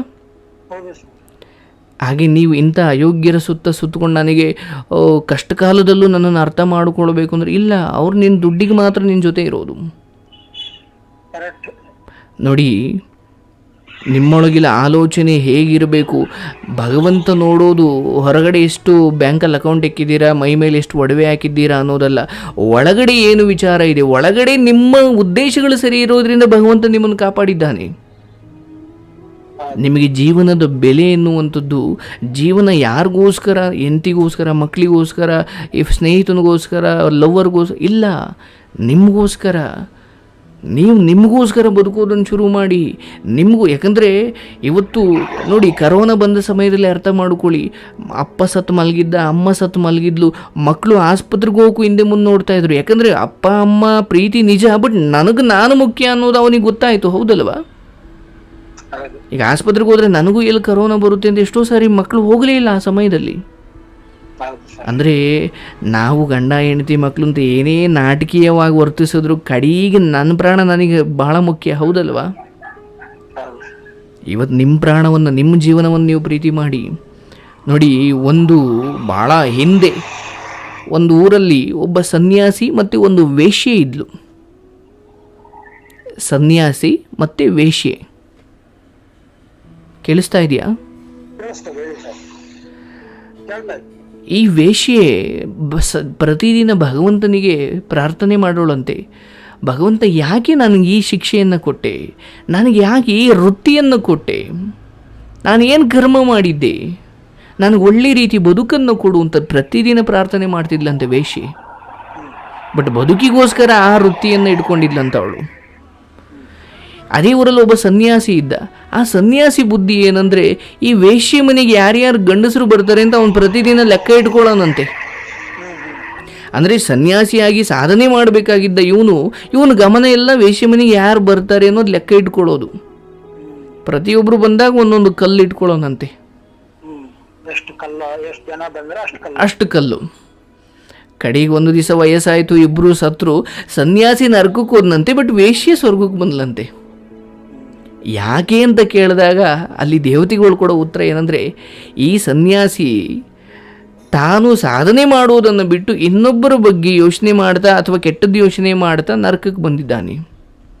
ಬಟ್ ಆ ವೇಶ್ಯೆ ಬದುಕಿಗೋಸ್ಕರ ಆ ವೃತ್ತಿಯನ್ನು ಆಯ್ಕೆ ಮಾಡ್ಕೊಂಡಿದ್ರು ಕೂಡ, ಬಟ್ ಆಕೆ ಪ್ರತಿದಿನ ಪ್ರಾರ್ಥನೆ ಮಾಡ್ತಿದ್ಲು, ಪಶ್ಚಾತ್ತಾಪ ಪಡ್ತಿದ್ಲು ಭಗವಂತನನ್ನು ನೆನಪು ಮಾಡಿಕೊಂಡು. ಹೌದಲ್ವಾ? ಹಾಗಾಗಿ ಅವಳು ಸ್ವರ್ಗಕ್ಕೆ ಬಂದಿದ್ದಾಳೆ. ಅಂದರೆ ಧರ್ಮ ಅನ್ನುವಂಥದ್ದು ಹೊರಗಿನ ಅಲಂಕಾರಗಳಲ್ಲ, ಆ ವೇಶ್ಯೆಯ ಒಳಗಡೆ ಇದ್ದ ಪ್ರಾರ್ಥನೆ. ಸನ್ಯಾಸಿಯ ಗಡ್ಡವೂ ಅಲ್ಲ, ಸನ್ಯಾಸಿಯ ಉಡುಗೆ ತೊಡುಗೆಯೂ ಅಲ್ಲ, ಅದು ಸ್ವರ್ಗಕ್ಕೆ ಕರ್ಕೊಂಡು ಹೋಗಲ್ಲ. ಒಳಗಿನ ಆಲೋಚನೆ ಇದೆಯಲ್ಲ. ಈಕೆ ದೈಹಿಕವಾಗಿ ಹೊಲಸಾದರೂ ಕೂಡ ಈಕೆಯಲ್ಲಿ ಶುದ್ಧ ಪ್ರಾರ್ಥನೆ ಇತ್ತು ಭಗವಂತನ ಸಲುವಾಗಿ, ವೇಶ್ಯೆಯದ್ದು. ಬಟ್ ಆತ ಮೇಲ್ಮುಖವಾಗಿ ಧಾರ್ಮಿಕ ಅನ್ನಿಸ್ಕೊಂಡ್ರು ಕೂಡ ಒಳಗಡೆ ವೇಶ್ಯೆ ಬಗ್ಗೆನೇ ಯೋಚನೆ ಮಾಡ್ತಿದ್ದ ಅವನು. ಹಾಗಾಗಿ ಭಗವದ್ಗೀತೆ ಹೇಳುತ್ತೆ, ಧರ್ಮ ಅನ್ನುವಂಥದ್ದು ಹೊರಗಿನ ಅಲಂಕಾರವಲ್ಲ, ಒಳಗಿನ ಪ್ರಕ್ರಿಯೆ ಅದು. ಹಾಗಾಗಿ ನೀವು ನಿಮ್ಮ ಬಗ್ಗೆ ಯೋಚನೆ ಮಾಡಿ. ಅವರೆಲ್ಲರೂ ಹೊರಗೆ ಬ್ಯಾಂಕ್ ಅಕೌಂಟು ಅಥವಾ ಅವ್ರಿಗೆ ಸಿಕ್ಕಿರೋ ಹೊಸ ಜಾಬು, ನಿಮ್ಮ ಮಗಳು ಜಾಬು, ಅದು ಇದು ಅದೆಲ್ಲವನ್ನು ಬಿಟ್ಟುಬಿಡಿ.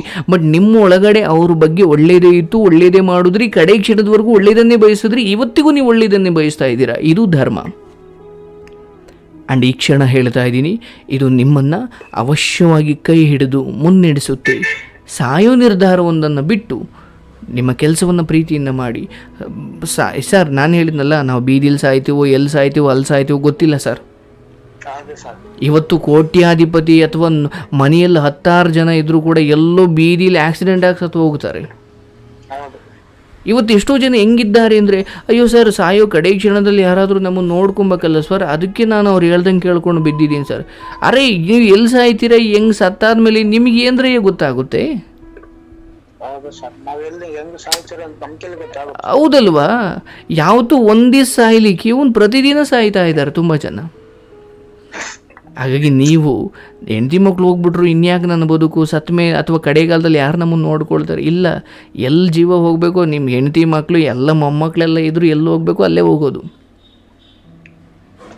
ಅದ್ರ ಬಗ್ಗೆ ಆಲೋಚನೆ ಮಾಡ್ಕೊಂಡು ಇವತ್ತಿನ ಜೀವನ ಹಾಳು ಮಾಡ್ಕೊಳ್ಬೇಡಿ. ಒಳ್ಳೆಯದಾಗಲಿ. ಭಾಳ ಧನ್ಯವಾದ. ಯಾಕಂದರೆ ನೀವು ಫೋನ್ ಮಾಡಿದ್ರಿ ಆ್ಯಂಡ್ ನಿಮ್ಮಂಥವ್ರ ಜೊತೆ ಮಾತಾಡೋ ಅವಕಾಶ ನನಗೆ ಸಿಕ್ತು ಅಂತ ನಾನು ಖುಷಿ ಪಡ್ತೀನಿ.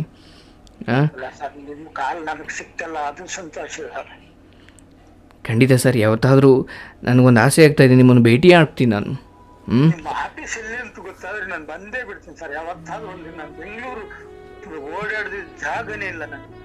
ಖಂಡಿತ ಈ ನಂಬರ್ ನಾನು ತಗೊಳ್ತೀನಿ ಆ್ಯಂಡ್ ನಾನು ನಿಮ್ಮ ಜೊತೆ ಖಂಡಿತ ಮಾತಾಡ್ತೀನಿ.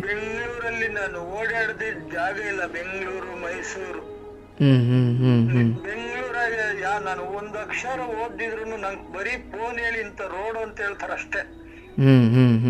ಬೆಂಗಳೂರ ನಾನು ಕಾರು, ಟೂ ವೀಲರ್ ಓಡಿಸ್ದಿದ್ದ ಜಾಗನೇ ಇಲ್ಲ. ಇರಲಿ ಸರ್, ಖುಷಿಯಾಗಿರಿ, ಒಳ್ಳೆಯದಾಗಲಿ ಆ್ಯಂಡ್ ಎಲ್ಲವೂ ಒಳ್ಳೆಯದಾಗುತ್ತೆ. ಆ್ಯಂಡ್ ಈ ಕಾರ್ಯಕ್ರಮ ಆ್ಯಂಡ್ ಈ ಜನರ ಕಷ್ಟಗಳನ್ನೆಲ್ಲ ಕೇಳ್ತಾ ನಿಮ್ಮ ನೋವನ್ನು ಮರೀರಿ. ಆ್ಯಂಡ್ ಈ ಬದುಕು ಕಷ್ಟಕ್ಕೆ ಸೀಮಿತವಲ್ಲ ಅಥವಾ ಸುಖಕ್ಕೂ ಸೀಮಿತವಲ್ಲ, ಇದು ಪಲ್ಲಟ. ಇವತ್ತು ಸಂಜೆ ಇದ್ದಿದ್ದು ನಾಳೆ ಬೆಳಗ್ಗೆ ಇರೋಲ್ಲ, ನಾಳೆ ಬೆಳಗ್ಗೆ ಇದ್ದಿದ್ದು ಸಂಜೆ ಅಷ್ಟರಲ್ಲಿ ಇರೋಲ್ಲ. ಅಂದರೆ ಬಹುಶಃ ನಿಮ್ಮನ್ನೇನು ನಾನು ಮೋಟಿವೇಟ್ ಮಾಡಬೇಕು ಅಂತ ಹೇಳ್ತಾ ಇಲ್ಲ, ನಿಮ್ಮ ಅನುಭವದಷ್ಟು ನನಗೆ ವಯಸ್ಸಾಗಿಲ್ಲ. ಬಟ್ ನನ್ನ ಜ್ಞಾನದಲ್ಲಿ ನಾನು ಹೇಳೋದಾದರೆ ನಿಮ್ಮ ಜೀವನ ಇನ್ನೂ ಇರಬೇಕು. ಆ್ಯಂಡ್ ನೀವು 4-6 ಜನ ಹೇಗೆ ಈ 3 ದಿವಸದಲ್ಲಿ ಹಸಿವಿನಿಂದ ನರಳಿದ್ರೋ, ಈ ಜಗತ್ತಲ್ಲಿ ಹಸಿವಿನಿಂದ ನರಳ್ತಾ ಇರೋರು ತುಂಬ ಜನ ಇದ್ದಾರೆ. ನಿಮ್ಮ ಬದುಕನ್ನು ಅಂಥವ್ರಿಗೋಸ್ಕರ ಮೀಸಲಿಡಿ, ನಿಮ್ಮ ದುಡಿಮೆಯನ್ನು ಅಂಥವ್ರಿಗೋಸ್ಕರ ಮೀಸಲಿಡಿ. ಯಾಕಂದರೆ ನಮ್ಮ ಪುರಾಣಗಳು ಹೇಳ್ತವೆ, ದಾನ ಕರ್ಮವನ್ನು ಶುದ್ಧಿ ಮಾಡುತ್ತಂತೆ. ಅಂದರೆ ಅಲ್ಲಿ ಏನು ಹೇಳ್ತಾರೆ ಅಂದರೆ, ಯಾವುದೋ ಒಬ್ಬ ವ್ಯಕ್ತಿ ಗೊತ್ತಿಲ್ಲದೇನೆ ಕೆಟ್ಟ ಮಾರ್ಗದ ಮೂಲಕ ಕೋಟ್ಯಾಂತರ ರೂಪಾಯಿ ಸಂಪಾದನೆ ಮಾಡಿದ್ರು ಕೂಡ, ಆ ಕರ್ಮ ಕೆಟ್ಟ ಕರ್ಮವನ್ನು ಮಾಡಿದ್ರು ಕೂಡ ದಾನ ಮಾಡೋದ್ರಿಂದ ಆ ಕರ್ಮ ಶುದ್ಧಿ ಆಗುತ್ತವಂತೆ. ಅದಕ್ಕೆ ಇವತ್ತು ಕೋಟ್ಯಾಧಿಪತಿಗಳು ಎಷ್ಟೊಂದು ಜನ ದಾನ ಮಾಡಿಕೆ ಅಂತ ಮೀಸಲಿಡ್ತಾರೆ. ಬಿಕಾಸ್ ಅವರು ತಪ್ಪುದಾರಿಯಲ್ಲಿ ಸಂಪಾದನೆ ಮಾಡಿದ್ದಾರೆ ನಿಜ, ಬಟ್ ಸ್ವಲ್ಪ ಪಾಪ ಕಳ್ಕೊಳ್ಳೋಣ ಅಂದ್ಕೊಂಡು ಅದನ್ನು ದಾನಕ್ಕೆ ಮೀಸಲಿಡ್ತಾರೆ. ಯಾಕಂದರೆ ಅವರ ದಾನ ಯೋಗ್ಯವಾದವರಿಗೆ ತಲುಪಿದ್ರೆ ಅವರು ಮಾಡಿರೋ ಕೆಟ್ಟ ಕರ್ಮಗಳ ಪಾಪದಲ್ಲಿ ಸ್ವಲ್ಪ ಕಡಿಮೆ ಆಗುತ್ತೇನೋ ನಂಬಿಕೆ. ಒಂದು ತಿಂಗಳಲ್ಲಿ 10,000 ರೂಪಾಯಿ ಆಸೆ ಕೊಡ್ತೀನಿ ಸರ್. ನಾನು 10,000 ರೂಪಾಯಿ ಕಷ್ಟ ಅಂದವ್ರಿಗೆ ಕೊಟ್ಟುಬಿಡ್ತಾ ಇದ್ದೀನಿ. ಒಳ್ಳೆಯದು ಸರ್. ನಿಮ್ಮ ಕಷ್ಟದ ನಡುವೆಯೂ ಇನ್ನೊಬ್ಬರ ಕಷ್ಟವನ್ನು ನೋಡೋ ಹೃದಯವಂತಿಕೆ ನಿಮಗಿದೆ. ಮೊನ್ನೆ ಜನವರಿನಾಗ ಒಬ್ಬ ಹುಡುಗ ಯಲಹಂಕದಾಗ ನಾನು ಕಾಲೇಜ್ ಫೀಸ್ ಕಟ್ಟಕ್ ದುಡ್ಡಿಲ್ಲ, ನಾನು ಕಾಲೇಜ್ ಹೋಗಕ್ ದುಡ್ಡಿಲ್ಲ ಅಂದ. ನಾನು ಇಮ್ಮಿಡಿಯೇಟ್ಲಿ 10 ಗಂಟೆ ರಾತ್ರಿ 10:30 ಹೋಗಿ ಅವನಿಗೆ ದುಡ್ಡು ಕಟ್ಟಿದ್ದೀನಿ. ರಾತ್ರಿ 10:30 ಅದ. ನಾಳೆನಿಂದ ಸ್ಕೂಲ್ಗೆ ಹೋಗಿ ಓದಪ್ಪ, ನೀನು ಎಜುಕೇಶನ್ ಹಾಳು ಮಾಡ್ಬೇಡ, ನಮ್ಗೆ ಎಲ್ಲೇ ಹುಟ್ಟತದ ಎಲ್ಲೇ ಓದ್ತದ. ಇವತ್ತು ಆ ಹುಡ್ಗ ಯಾವಾಗೂ ಫೋನ್ ಮಾಡ್ತಾನೆ, ವಾರದಲ್ಲಿ 2 ದಿವಸ ಫೋನ್ ಮಾಡ್ತಾನೆ, ನಿನ್ನಿಂಕ ನಂಗೆ ಎಜುಕೇಶನ್ ಮುಂದ್ಕೋಯ್ತು ಮಾತ್ರ ಓದೋದಾಯ್ತು ಅಂತ. 20,000 ಕಟ್ಟಬೇಕಾಯ್ತು, 20,000 2 ವಾರದಾಗ ಕ್ಲಿಯರ್ ಮಾಡಿಕೊಟ್ಟೆ. ಒಳ್ಳೆಯದಾಗಲಿ ಸರ್. ಖಂಡಿತ ನೀವು ಮಾಡಿರೋ ದಾನ ಧರ್ಮಗಳು ಪುಣ್ಯ ಫಲಗಳೇ ಕಡೆಯದಾಗಿ ನಿಮ್ಮ ಜೊತೆ ಬರೋದು. ಯಾರ ಮಾತನ್ನು ನಂಬೇಡಿ, ಯಾರನ್ನು ಅತಿಯಾಗಿ ಹಚ್ಕೊಳ್ಬೇಡಿ. ನಿಮ್ಮ ಕೆಲಸ ನೀವಾಯಿತು, ನಿಮ್ಮ ದುಡಿಮೆ, ನಿಮ್ಮ ಊಟ, ನಿಮ್ಮ ನಿದ್ದೆ, 4 ಜನ ಕೊಡೋ ಶಕ್ತಿ ಕೊಟ್ಟರೆ ಕೊಡಿ.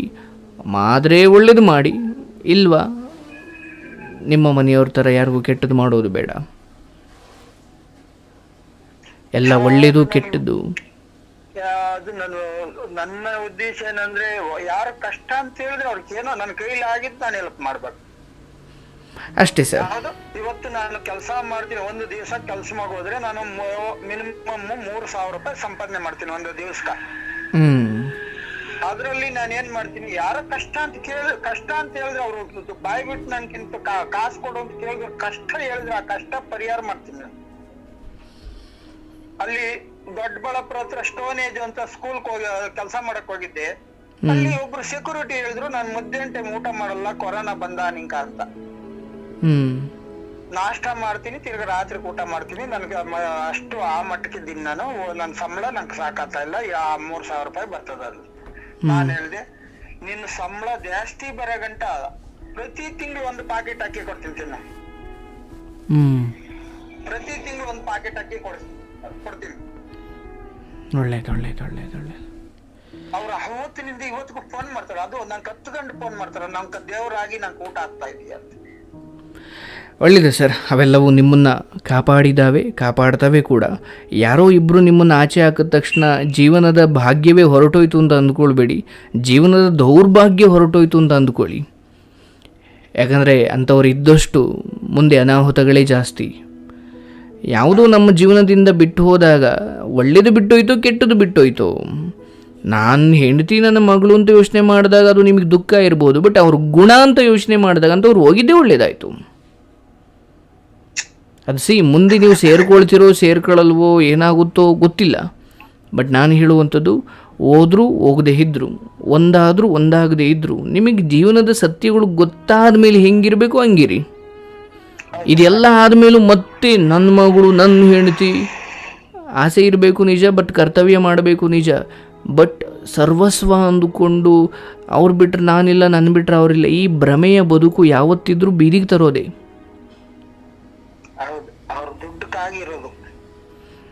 ಹಾಗಾಗಿ ನಾವಿಲ್ಲಿ ಯಾರನ್ನು ಅಳಿಯೋಕೆ ಹೋಗಲ್ಲ. ನಾನು ಹೇಳ್ತೀನಲ್ಲ, ಬೇರೆಯವರ ಮಾತು ಕೇಳೋಕ್ಕಾಗದೇ ಇರ್ಬೋದು, ಅಥವಾ ಅವ್ರ ಬಾಯಿ ಮುಚ್ಚೋಕ್ಕಾಗದೇ ಇರ್ಬೋದು, ನಮ್ಮ ಕಿವಿ ಅಂತೂ ನಾವು ಮುಚ್ಕೊಳ್ಬೋದಾ? ಅವ್ರು ಸರಿ ಇಲ್ಲ ಸರ್, ಅವ್ರು ಸರಿ ಇಲ್ಲ ಅಂದ್ಕೊಳ್ಳೋಕ್ಕಿಂತ ಅದೇ ಹೇಳು. ಬಹಳ ಮೂಲವಾಗಿ ಹೇಳಬೇಕಂದ್ರೆ, ಅಯ್ಯೋ ನಮ್ಮನೇಲಿ ಕತ್ಲು ಅಂತ ಕತ್ತಲನ್ನು ಬೈಯುವುದಕ್ಕಿಂತ ಒಂದು ದೀಪವನ್ನು ಹಚ್ಚೋದು ವಾಸಿ. ಯಾಕಂದರೆ ಕತ್ಲು ಬೈಕೊಂಡು ಕೂತ್ಕೊಂಡ್ರೆ ಅದು ಮಾತು ಆಡಲ್ಲ, ಅದು ಕ್ಯಾರೆ ಅನ್ನೋದಿಲ್ಲ. ಬಟ್ ಅದ್ರ ಬದಲು ಒಂದು ದೀಪ ಹಚ್ಚಿದ್ರೆ ಮುಗಿದೋಯ್ತು. ಹಾಗಾಗಿ ನಾವು ಹೆಂಡತಿ ಮಗಳು ಬಾಯಿ ಮುಚ್ಚೋಕ್ಕಾಗದೇ ಇರ್ಬೋದು, ಬಟ್ ನಾವೊಂದು ಬೆಳಕಿನ ದೀಪ ಹಚ್ಚಿಕೊಂಡ್ರೆ, ಅಥವಾ ತಾಳ್ಮೆಯನ್ನು ದೀಪ ಹಚ್ಚಿಕೊಂಡ್ರೆ, ಅಥವಾ ದುಡಿಮೆಯನ್ನು ದೀಪ ಹಚ್ಚಿಕೊಂಡ್ರೆ ಬಹುಶಃ ನಮ್ಮ ಬದುಕು ಬೆಳಕಾಗುತ್ತೆ. ನಾವು ಈ ನಿಟ್ಟಿನಲ್ಲಿ ಯೋಚನೆ ಮಾಡಿದ್ರೆ ಇರೋ ಅಲ್ಪ ಸ್ವಲ್ಪ ಮುಂದಿನ ಆಯಸ್ಸನ್ನು ನೆಮ್ಮದಿಯಾಗಿ ಕಳಿತೀವಿ ಸರ್. ನೀವು ಯಾರು ಆಶ್ರಮಕ್ಕೆ ಹೋಗಿ ಬದುಕ್ತಿರೋ, ಎಲ್ಲಿ ಬದುಕ್ತಿರೋ ಗೊತ್ತಿಲ್ಲ. ನೀವೇನು ಕೆಲಸ ಮಾಡ್ತೀರಾ, ಎಲ್ಲಿ ಬದುಕ್ತೀರಾ ಅನ್ನೋದ್ರ ಮೇಲೆ ನಿಮ್ಮ ನೆಮ್ಮದಿ ಅಲ್ಲ. ಇರುವ ಜಾಗದಲ್ಲಿ ಅಥವಾ ಇರುವ ವಿಚಾರದಲ್ಲಿ ಎಷ್ಟು ಅರ್ಥ ಮಾಡಿಕೊಂಡು ಇರುವುದನ್ನೇ ಭಗವಂತ ಇವತ್ತು ನನಗೆ, ನಿನ್ನೆ ನಾನು ಏನೋ ಮೃಷ್ಟಾನ್ನ ಭೋಜನ ಊಟ ಮಾಡಿರ್ಬೋದು, ಬಟ್ ಇವತ್ತು ಮೃಷ್ಟಾನ್ನ ಭೋಜನ ಇಲ್ಲದೆ ಇದ್ದರೂ ಏನೋ ಹೊಟ್ಟೆ ತುಂಬಿಸ್ಕೊಳ್ಳಿಕ್ಕೆ ಏನೋ ಕೊಟ್ಟಿದೆಯಲ್ಲ ಭಗವಂತ, ಇದಕ್ಕೆ ನಾನು ಕೃತಜ್ಞನಾಗಿದ್ದೀನಿ ಅನ್ನೋ ಮನಸ್ಥಿತಿ ಇರಬೇಕು. ಯಾಕಂದರೆ ಇವತ್ತು ಮೃಷ್ಟಾನ್ನ ಭೋಜನ ನಾಳೆನೂ ಇರುತ್ತೆ ಗೊತ್ತಿಲ್ಲ, ನಾಳೆ ಏನೂ ಇಲ್ಲದೆ ಇರ್ಬೋದು ಅಥವಾ ಅದಕ್ಕಿಂತ ಕಡಿಮೆ ಇರ್ಬೋದು. ಬಟ್ ಏನು ಇದೆಯೋ ಅಥವಾ ಏನು ಸಿಗುತ್ತೋ ಅಥವಾ ಏನು ಲಭ್ಯವಾಗುತ್ತೋ ಅದಕ್ಕೆ ನಾವು ಕೃತಜ್ಞರಾಗಿರಬೇಕು. ಒಳ್ಳೆಯದಾಗಲಿ ಸರ್, ಭಾಳ ಖುಷಿ ಆಯಿತು. ನೀವು ಮತ್ತೆ ಬದುಕಿದ್ದೀರಾ, ಬದುಕಿ ಜೀವಂತವಾಗಿರಿ ಆ್ಯಂಡ್ ಖುಷಿಯಾಗಿರಿ, ಸಂತೋಷವಾಗಿರಿ, ಚೆನ್ನಾಗಿ ಊಟ ಮಾಡಿ ಆರೋಗ್ಯ ಕಾಪಾಡಿಕೊಳ್ಳಿ. ಬದುಕಿರೋಷ್ಟು ದಿನ ಸರ್, ಬದುಕಿರೋಷ್ಟು ದಿನ ನೋಡಿ, ಅದಕ್ಕೆ ಹೇಳ್ತಾರಲ್ಲ, ಸಾವಿಗೆ ನಾನು ಹೆದರಲ್ಲ. ಯಾಕಂದರೆ ನಾನು ಹೋದ ಮೇಲೆ ಅಥವಾ ನಾನು ಇರೋವರೆಗೂ ಸಾವು ಬರೋದಿಲ್ಲ ಅಂತ ಒಂದು ಮಾತು ಹೇಳ್ತಾರೆ ನಮ್ಮ ಸಾಹಿತಿಗಳು. ಸಾವಿಗೆ ನಾನು ಹೆದರಲ್ಲ, ಅದು ಬಂದ ಮೇಲೆ ನಾನು ಇರಲ್ಲ. ಸಾವಿಗೆ ಹೆದರುತ್ತಾ ಹೋದರೆ ಅದು ಬರೋವರೆಗೂ ಸಾಯ್ತಾನೆ ಇರಬೇಕಾಗುತ್ತಂತೆ. ಹಾಗಾಗಿ ಇಟ್ಸ್ ಓಕೆ, ಅವರವ್ರ ಕರ್ಮ ಅವರವ್ರು ಅನುಭವಿಸ್ಕೊಳ್ಳಿ. ಒಳ್ಳೆಯದಾಗಲಿ and thank you so much. ಖಂಡಿತ ನೀವು ಯಾವಾಗ ಬೇಕಾದರೂ ಕರೆ ಮಾಡ್ಬೋದು. ಸೋಮವಾರ, ಗುರುವಾರ, ಶನಿವಾರ 3 ದಿನ ಇರುತ್ತೆ ಕಾರ್ಯಕ್ರಮ, ರಾತ್ರಿ 8 ಗಂಟೆಯ ಮೇಲೆ. ನಾನು ಮಾತಾಡ್ತೀನಿ ಸರ್, ಸಾಧ್ಯವಾದರೆ ಭೇಟಿ ಆಗ್ತೀನಿ. ಒಳ್ಳೆಯದಾಗಲಿ.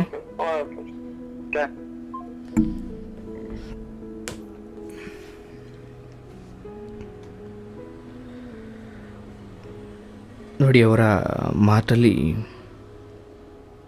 ಎಷ್ಟು ದುಃಖ ಅಡಗಿದೆ.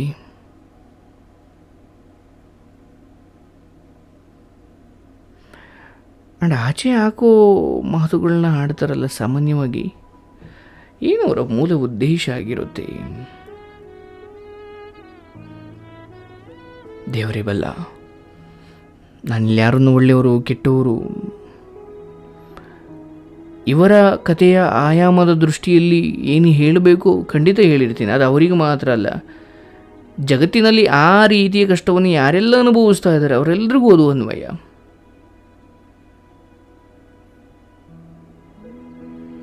ಬಟ್ ಒಳ್ಳೆಯದಾಗಲಿ ಸರ್, ನಿಮ್ಮ ಉದ್ದೇಶ ಸರಿ ಇತ್ತು. ಬಟ್ ಬಹುಶಃ ನೀವು ಒಂದು ಸಂಸಾರವನ್ನು ಹೇಗೆ ಇಟ್ಕೊಳ್ಬೇಕು ಹಾಗೆ ಇಟ್ಕೊಳ್ಳಿಲ್ಲ.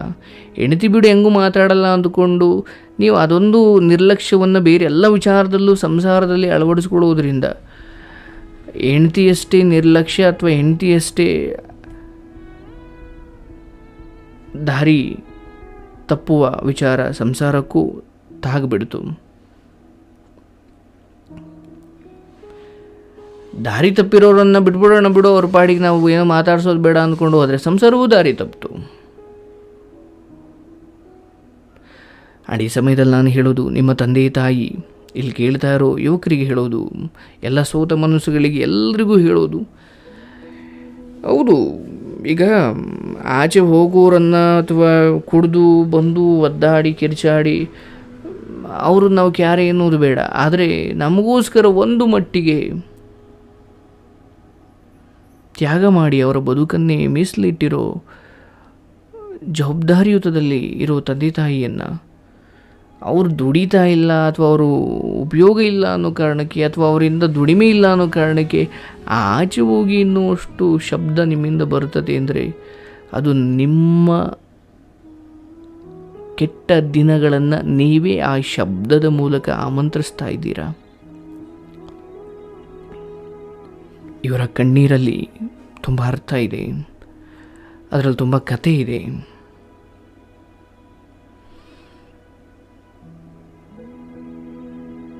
ಆ್ಯಂಡ್ ಇವರು ಏನೋ ಕುಡ್ಕೊಂಡು ತಿನ್ಕೊಂಡು ಮತ್ತೇನೋ ಮಾಡಿಕೊಂಡು ಇಡೀ ಸಂಸಾರವನ್ನೇ ಬೀದಿಗೆ ತರೋ ಕೆಲಸ ಮಾಡಿಲ್ಲ.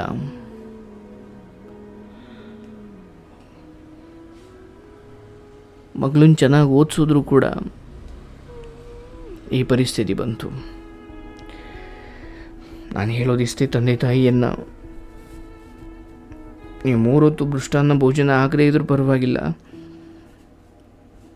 ಅವರಿಗೆ ವಯಸ್ಸಾದ ಮೇಲೆ ಬೇಕಾಗಿರೋದು ನಿಮ್ಮ ಮಾತಿನಿಂದ ಸಿಗುವ ಪ್ರೀತಿ ಮತ್ತು ಅವರಿಗೆ ಚಿಕ್ಕ ಪುಟ್ಟ ಕೆಲವು ವಿಚಾರಗಳನ್ನ ಪೂರೈಸಬೇಕು.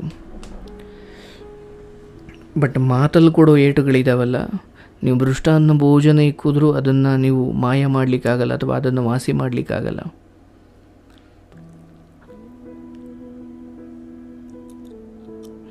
ಮಾತಿಗೆ ಗೆಲ್ಲೋ ಶಕ್ತಿ ಇದೆ, ಅದೇ ಮಾತಿಗೆ ಕೊಲ್ಲೋ ಶಕ್ತಿನೂ ಕೂಡ ಇದೆ. ಒಳ್ಳೆಯದಾಗಲಿ ಸರ್.